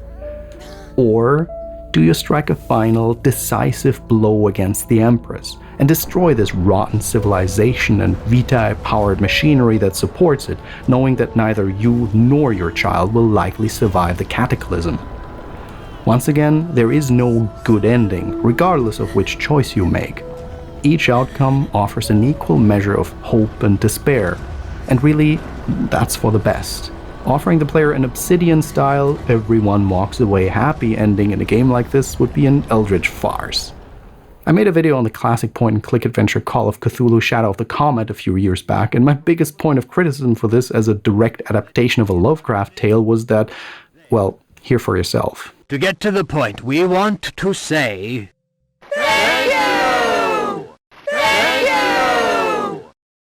Oh, well, to be honest... There is no more to be said. You've scattered the comet's shadow. That's something we can never forget. That's just completely against the very core of Lovecraftian storytelling, the futility of battling a truly unvanquishable foe. Because just like in The Dark Descent, the question Rebirth poses to the player in its final moments goes so much deeper than what happens to the main character. Rebirth asks us whether it's truly possible for us to imagine and trust in the uncertainty of a new future, or whether we must submit to the blood-soaked calculus of the imperial colonial legacy and accept that our existence and comfort will always require someone else's suffering. But despite Rebirth's overwhelming existentialist pessimism when it comes to the question of human evil and the general disregard for life of the horror genre generally, the loss of an innocent child's life is still an enormous and world-shattering tragedy. Whether that's the death of Alice back in Paris, the potential death of Amarie here and now, or the unknown and unnamed children who might perish in the future at the hands of this demonic, self-perpetuating system. To give up on hope, even though we know that a potentially horrific future awaits the next generation, this is the absolute definition of a fate worse than death. Because at the end of things, Rebirth is a perfect illustration of why horror fiction is so vital and necessary. It allows us to drag the worst aspects of ourselves into the harsh and unblinking light of introspection, and to become unafraid to contemplate those feelings of despair and hopelessness that arise. This is the ultimate paradox that sits at the heart of Amnesia Rebirth, and the sum of all its artistic choices. That there is just as much reason to despair over our hopeless and corrupted existence as there is to believe that a better world is possible. These two notions don't contradict each other, but have always and will always coexist. They all know it is there, all the people of Omelas. Some of them have come to see it, others are content merely to know it is there. They all know that it has to be there. Some of them understand why, and some do not. But they all understand that their happiness, the beauty of their city, the tenderness of their friendships, the health of their children, the wisdom of their scholars, the skills of their makers, even the abundance of their harvest and the kindly weathers of their skies depend wholly on this child's abominable misery.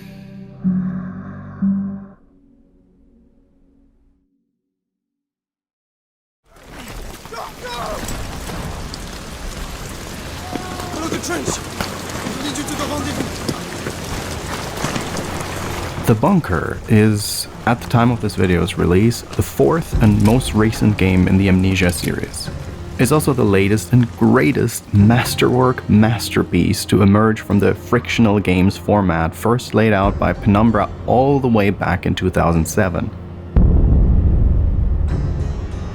This game is, no hyperbole, the sublime synthesis and apotheosis of absolutely every design element and thematic thread the studio had laid out and refined across the Penumbra trilogy, the previous 3 Amnesia games, and Soma. The Bunker represents a bold new direction forward for the series, one that draws on the rich ludic history of Amnesia while also fully embracing both the past and future of survival horror. And all of this is accomplished within the runtime of a 4-hour-long capsule experience that maintains the feel of an old-school Amnesia custom story. Just one with insanely high production values and many other enhancements to the presentation. The third iteration of the HPL engine that has powered the series really gets to shine here in The Bunker, with gorgeous and moody lighting, detailed environments and geometry, and a masterful application of cinematic post-processing effects like film grain, lens distortion, and the likes. Not infrequently, I tend to turn off overly obnoxious graphical post-processing in games wherever it feels like too much butter on too little bread, but Amnesia is the rare series where they're used so thoughtfully and with such clear artistic intent. I'll take him cranked to the max, thank you very much. The year is 1916, and the Great War to end all wars augured by Oswald Mandus in A Machine for Pigs has at last come to pass. We play as the French soldat Henri Clément, who sets out to find and rescue his missing friend Augustin Lambert during a massive clash between the French and German armies at an unnamed battle. Most likely Somme or Verdun, though the game never makes the exact location unmistakably clear. Barely surviving the pitched trench warfare and maelstrom of ceaseless German artillery volleys, Henri is knocked unconscious after finding Lambert and attempting to carry him back to base. He then awakens in an abandoned underground trench bunker with no memory how he got there or what happened to the fellow French soldiers who occupied it. The bunker's entrance has been sealed off by the commanding officers. Apparently, they fled the scene in a fit of terror and blew shut the entire complex, leaving dozens of then still alive, now dead soldiers trapped inside.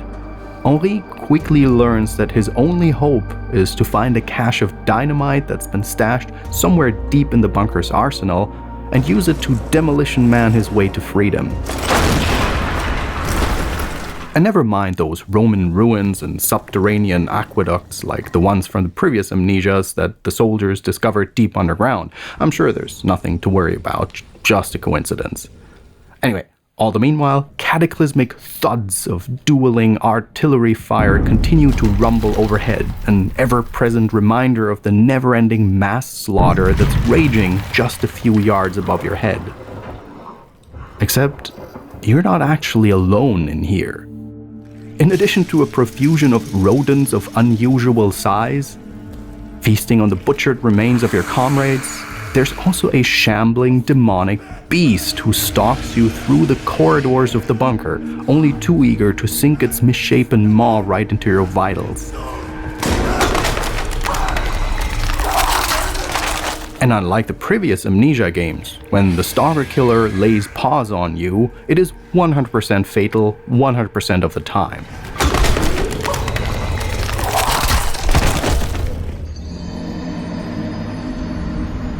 There are no autosaves or continues either.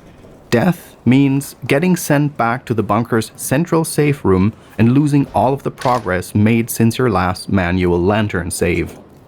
The beast shies away from any light source greater than your handheld flashlight, but can seemingly detect auditory disturbances in the environment almost immediately. So if you make too much noise, or linger too long in the darkness, it won't be long before the beast comes a knock-in.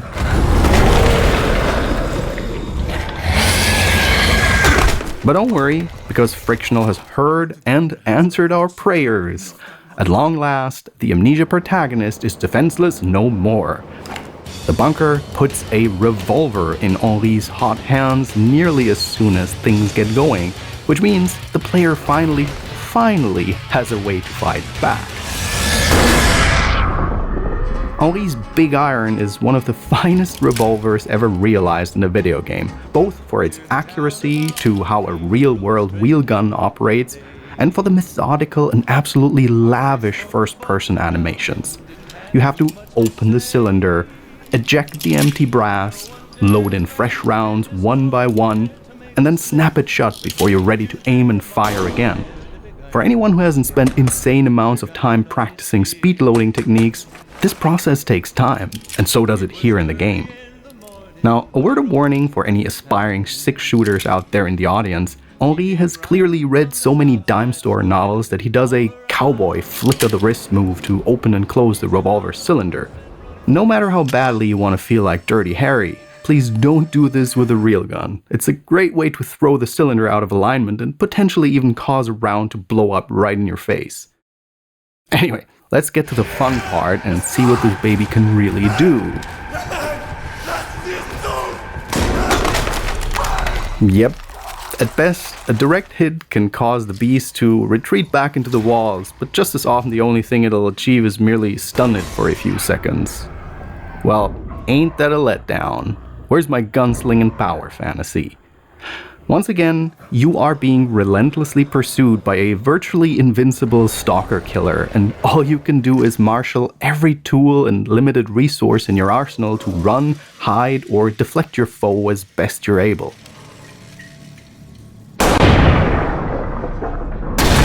Which, it's worth taking a minute to point out what a brilliant design decision this is. As perhaps the preeminent modern horror series for player disempowerment, Amnesia is always the archetypal example that gets called up in any discussion or debate around the relative design merits of defenseless horror. And so the fact that it's none other than the latest Amnesia game that decided to say, you know what, alright, have a fucking gun. This is cheeky, hilariously ironic, and absolutely ingenious at the same time. Because while yes, the player does finally pack a firearm, the game also goes out of its way to emphasize that this thing is, when being pitted against a truly invanquishable foe, barely better than a paperweight as a means of defense against the beast. Of course, ammunition is also extremely sparse, meaning that in almost any situation you might find yourself, this gun is infinitely more useful as a tool rather than a weapon. While your trusty revolver and the various unsecured hand grenades you'll find can be used to ward off the beast and the ROUSs, you'll soon discover that these weapons are much more useful as a kind of environmental skeleton key, perfect for cracking padlocks, busting down locked doors, setting shit on fire, making TNT barrels explode, and clearing barricades. It's beyond brilliant how the bunker confronts one of the most incessant debates of modern horror gaming, the superfluous and somewhat superficial question of, are horror games better or worse if the players can defend themselves? Amnesia, as the literal textbook case for unarmed protagonist survival horror games, finally chooses to comment on the matter. And the response it gives is a total non-answer. Here, have a gun. Too bad, you're still basically defenseless, sucker. Of course, guns and grenades also make a shed load of noise, and are all but guaranteed to bring the beast's wrath down on you in a moment's notice.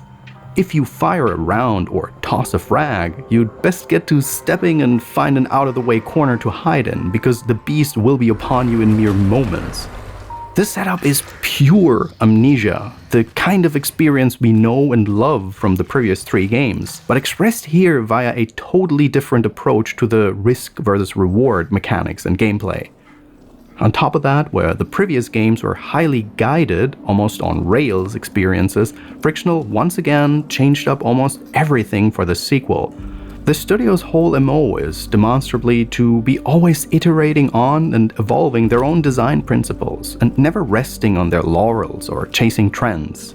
In contrast to its forebears, the bunker is a much more free-form, non-linear, and challenging game than its predecessors. And also compared to the previous Amnesias, it's actually quite demanding in how it requires the player to explore, experiment, and engage in lateral problem solving.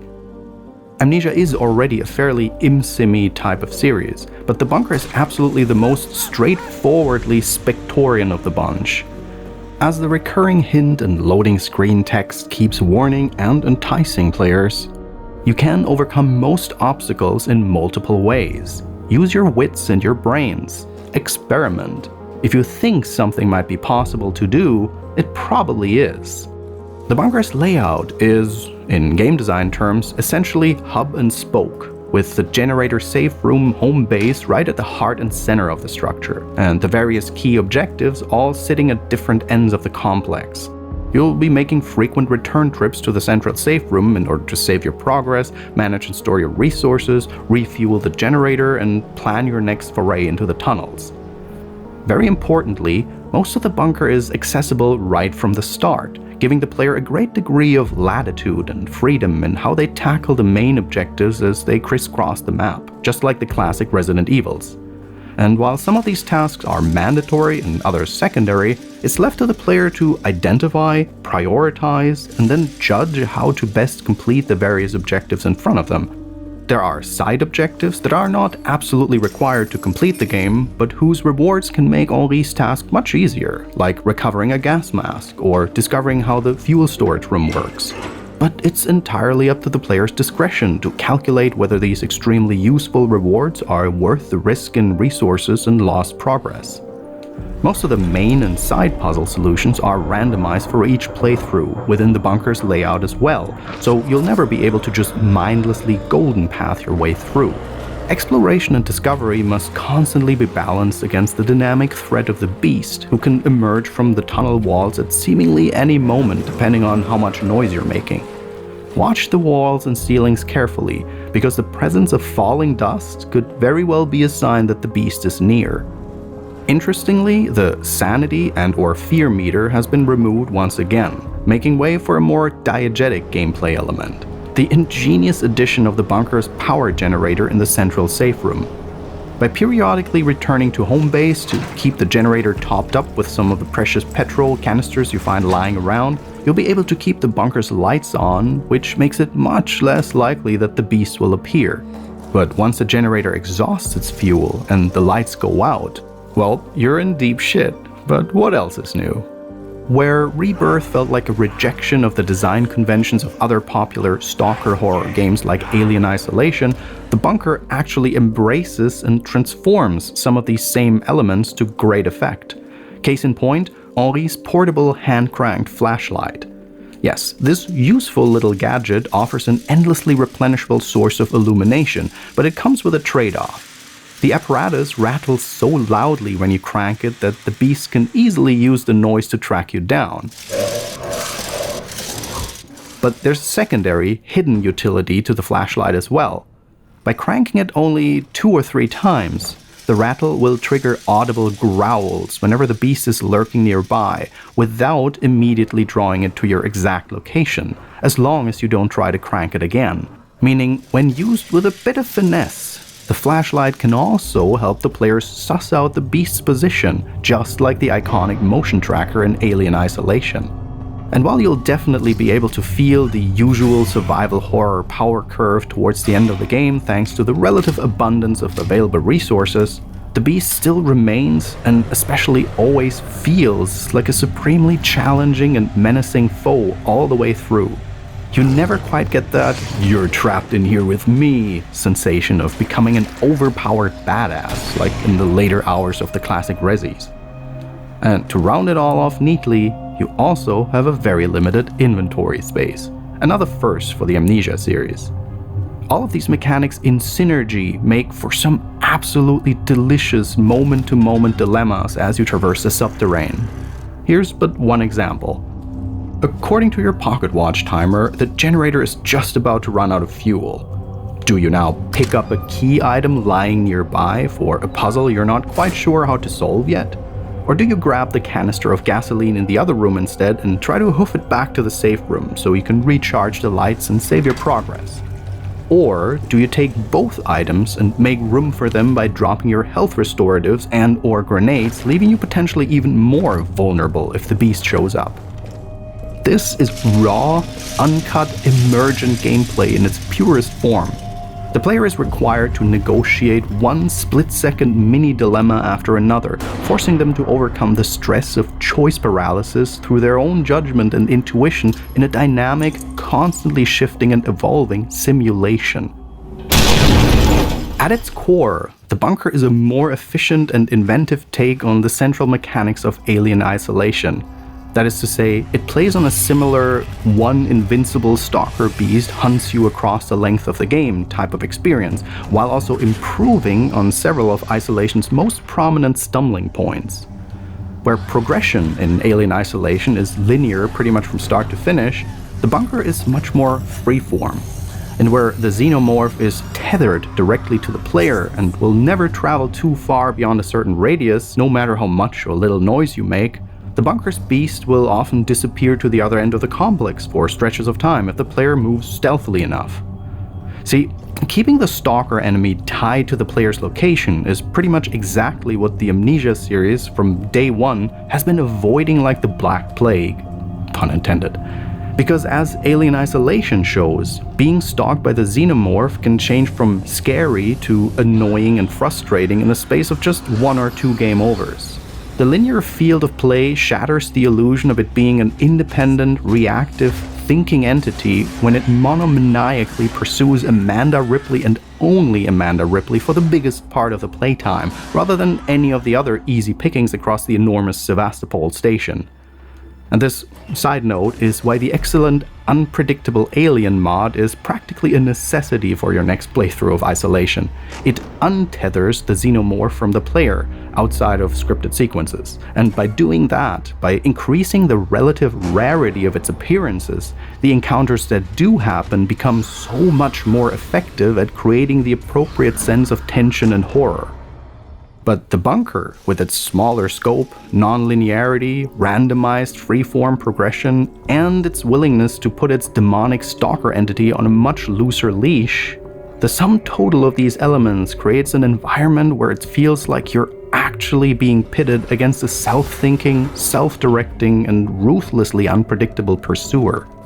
All of which makes for a much, much more terrifying experience than it would have otherwise been if this game was as linear and on rails as many of its stalker horror contemporaries.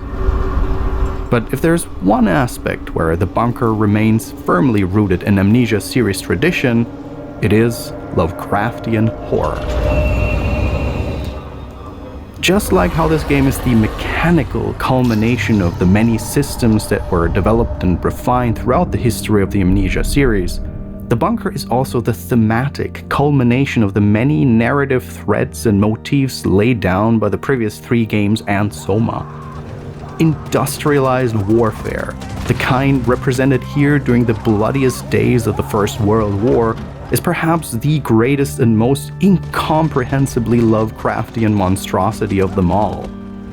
Modern warfare is a Moloch machine that feeds on human souls and vomits up nothing but suffering, misery, and bloody carnage in return. World War I marked the dawn of the age of industrialized, mechanized warfare. From this point onward, the old strategic doctrines of having rows of riflemen slowly and politely trading volleys of fire would be rendered permanently obsolete.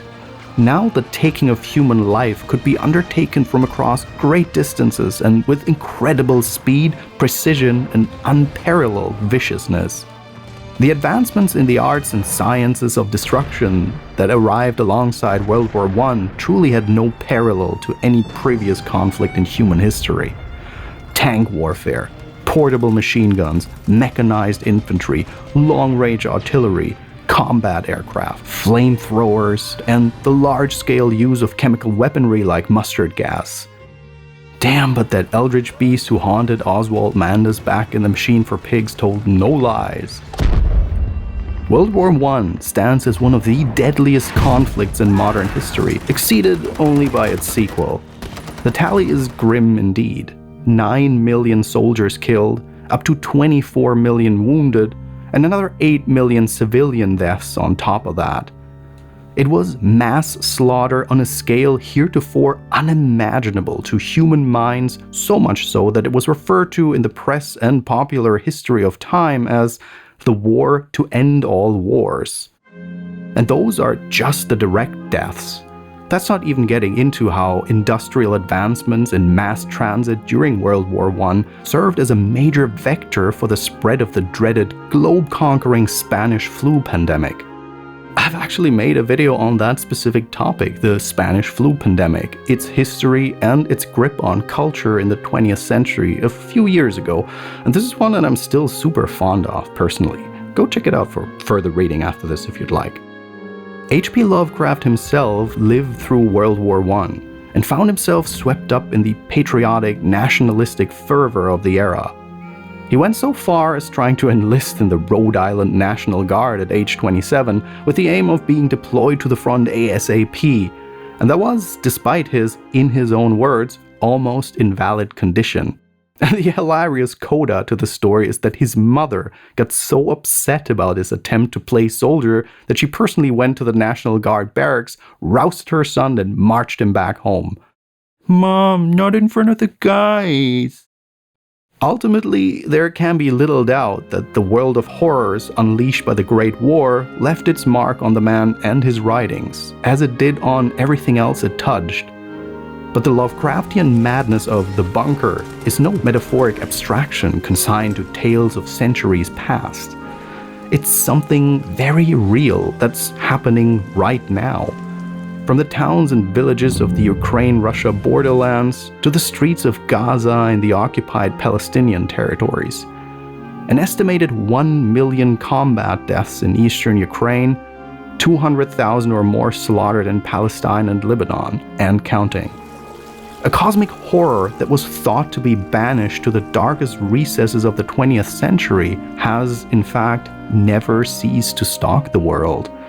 Brutal, apocalyptic, industrialized warfare in all its life-devouring fury has returned with a great and terrible vengeance. Globally, the developed nations of the world are spending dozens and dozens of times more on war than on efforts to protect the environment and mitigate catastrophic global heating, to name only one obvious point of comparison. In the US, Europe, Russia, China, and elsewhere, the vast assembly lines and conveyor belts of the global arms industry never ceased after World War II, nor after the Cold War, and there never was a peace dividend. They continue to churn out death, and so death continues to reign across the world, as is literally in-your-face allegorized in The Bunker, this goddamn triumph of a game. The violent means we so unthinkingly wield will someday turn on us, or be turned on us, and devour the world. Because as Henri discovers, just as he's about to blow open the entrance and make his escape, the beast is none other than his dear friend Lambert, transformed and ghoulified after consuming waters from a cursed Roman spring during Henri's ill-fated rescue mission. As above, so below. The beast is loosed once more and threatens to devour us all. Will we walk unthinkingly in darkness, straight into the maw of World War III? Or will we do everything we can to blow wide open this bunker we're all trapped in and free ourselves from the mechanized iron grip of total war? The choice is now up to us.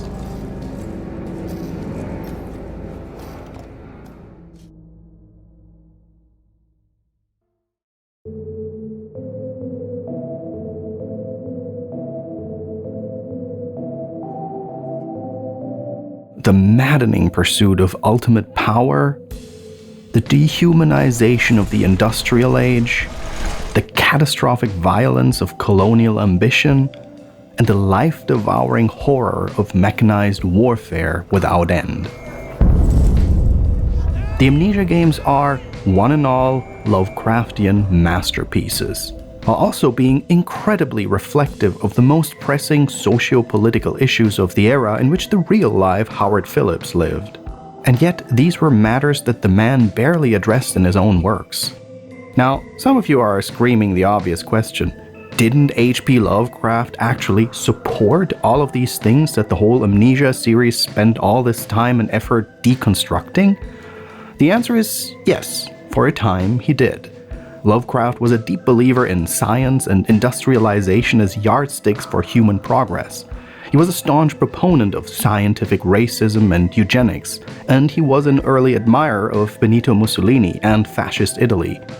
Lovecraft was an exemplary man of his time in all ways, both positive and negative. It's also true that after living through the Great Depression and the Hoover presidency, Lovecraft swore off his beliefs in the merits of race science, aristocracy, and empire. By the end of his life in 1937, he was a dyed-in-the-wool New Dealer, Nazi hater, and supporter of FDR. We believe in social security. We believe in work for the unemployed. We believe in saving homes. Cross our hearts and hope to die. We believe in all these things. But this history and context is often set aside or ignored in debates around Lovecraft's racism, which is a damn shame because it's yet another example of the absolute timelessness of the man's life and works. Lovecraft himself was living proof that robust social democratic programs are one of the most effective means of organizing people out of racist supremacist ideologies. Which seems like a pretty important point that Western liberal politicians might want to take to heart these days. Just saying. People can be complicated, artists included, and their artistic works are still worthy of consideration on their own merits. Which is precisely what Frictional Games has been doing with the Amnesia series for over a decade now, using the tenets of Lovecraftian horror to deconstruct and reconstruct the genre, all while demonstrating an incredible degree of tact and finesse, if not quite as much subtlety. The innocent Mandus, trod and bled and gassed and starved and beaten and murdered and enslaved. This is your coming century. They will eat the Mandus. They will make pigs of you all, and they will bury their snouts into your ribs, and they will eat your hearts. Hell yes, subtext is for cowards. But all of this is almost tangential to the larger point that the Amnesia games so beautifully illustrate. Lovecraftian horror is so much bigger and has such broader resonance beyond the narrow and confining frame of whatever passed for popular wisdom in the late 19th or early 20th century America and Europe. And in much the same way, the Amnesia games have so much more to offer beyond their position in the popular ludic consciousness as the 2010s YouTuber Scream Factory. Like I said back at the start of this video, this series is just as vital for what it has to say as it is for what it does and how it does it. Ultimately, what all four of the Amnesia games and their intertwining narratives demonstrate is that Lovecraftian horror is not some static and fixed thing eternally trapped in amber. It contains within itself an entire worldview and analytical framing, defined every bit as much by this integrated approach to a philosophy of horror as by the subjects and mechanics of its storytelling. The legacy bequeathed to us by Howard Phillips is that of an immortal and unceasing terror, one that shapeshifts and transmogrifies with each new era, reflecting our own human frailties and fears right back at us, as the best horror always does. As the narrator of The Call of Cthulhu portends in the story's final sentences, who knows the end? What has risen may sink, and what has sunk may rise. Loathsomeness awaits and dreams in the deep, and decay spreads over the tottering cities of men.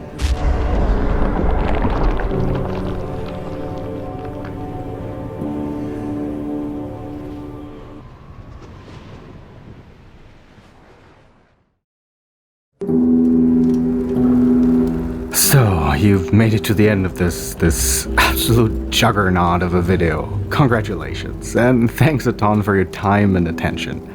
This was by far the longest video I've ever produced and released on this channel. The longest video until this point was 1 hour and 24 minutes, and this one surpassed that by over 50 minutes, which is more than the average length of one regular upload on my channel. I hope you enjoyed this journey through the entirety of the Amnesia franchise. We thought back and forth many times we should split this one up into multiple individual videos, but in the end this would have felt like as if Michelangelo decided that David was too much work, so instead he would have released him body part for body part. This was 4 individual long-form video essays, yes, but they were bound by one overarching through line without which the whole work would have lost its intended punch. I'm happy to not have sacrificed the original artistic intent in this in favor of pleasing the Lovecraftian algorithm or anything the likes. I mean, it's pretty much on topic, right? But on that note, I'd actually love to share some thoughts with you. And since this video is already mega long, I'm gonna go into a bit more detail on this one than I usually do. So bear with me. Because as much as I always want to deliver the end result with my work that I truly intend without sacrificing artistic integrity, this is also my bread and butter, my day job, I hate to look at it like that, my business. It's what keeps the lights on and what gets food in the fridge. And purely from a business perspective, it would have been much smarter and more efficient to split it up into 4 individual releases. The reason? Because it could have hosted 4 sponsors instead of just 1. Yeah, for a while sponsorships have sadly become a necessity to keep the bottom line, and I'm by far not the only YouTuber like that. I talked about this in the past. I do enjoy the fact that with sponsors that I select, I have the agency over what is being endorsed, something that I cannot do with regular YouTube ads, which I have 0 control over what company advertises on my videos. And with the sponsorships I take, there were so many brands in the past that I rejected out of all kinds of reasons of personal principle, and I've so far rejected every single request for a sponsored integration spot for any video game, as well as requests for fully sponsored videos where the developers don't give me full editorial freedom, no matter how well they pay, and some of them do pay extremely well. But that's never gonna happen for me, because that would mean selling my opinion on games, which is, well, when that day comes, then you know I've been replaced by an AI voice and my body is rotting away at the bottom of the ocean with concrete boots. You have my word on that. So I'm okay with sponsorships raising the bottom line enough for this to be viable, but ideally, I'd love to not need them at all. Ideally, I don't want to have to consider making content that takes way longer than a monthly turnaround simply out of financial reasons. YouTube's ad revenue is and always has been brutally erratic for a channel of small to medium size with a low frequency of video output like mine, so relying on that exclusively is like building a house on quicksand. Which brings me to this channel's 3rd pillar of sustenance, crowdfunding. For years, you people have been supporting me on Patreon with monthly donations within your comfort levels, and it's really been the bedrock of this channel, no exaggeration. It creates a baseline of stability that gives me a certain security that I can still pay my rent and all that jazz when I work on a project that takes longer than a month, and also when I release a video that is more niche and that doesn't reach higher numbers. So here's essentially my appeal to you. I would love to make more videos of a similar depth and length and magnitude as this one without having to worry about my baseline and without getting stressed and forced to cut corners. Because brass tacks, the production of this video, even despite a sponsor, is not something that's gonna turn a profit unless this one makes like insanely high amounts of views. And as I said, I hate talking in these terms, but that's the reality. I'm using a time tracker software, and my work on the video, plus the work of those who collaborated on this project, such as Michael Saba, who took over the lion's share of the script work for this video, and Mira Cox provided the English closed captions ready for launch. All the work in writing, copy editing, thumbnail work, voiceover work, video production, rewrites, etc. amount to a total of roughly 230 work hours, all tallied up, just to give you a bit of an idea. But videos of this magnitude allow for a much deeper examination of games, and especially entire series or an entire oeuvre of a game developer. If you allow the metaphor, it gives me and the audience the chance to look at each tree individually in great detail while also zooming out to look at the entire forest holistically. And I find that extremely invigorating, enticing, and fascinating from a video game analyst standpoint. Patreon is the way to go for that, and my dream goal would be to reach a milestone where that would be possible way more often. So if that is something you would enjoy to see more from me, us, then please consider pitching in and helping this channel out. Thank you so much, even for just considering.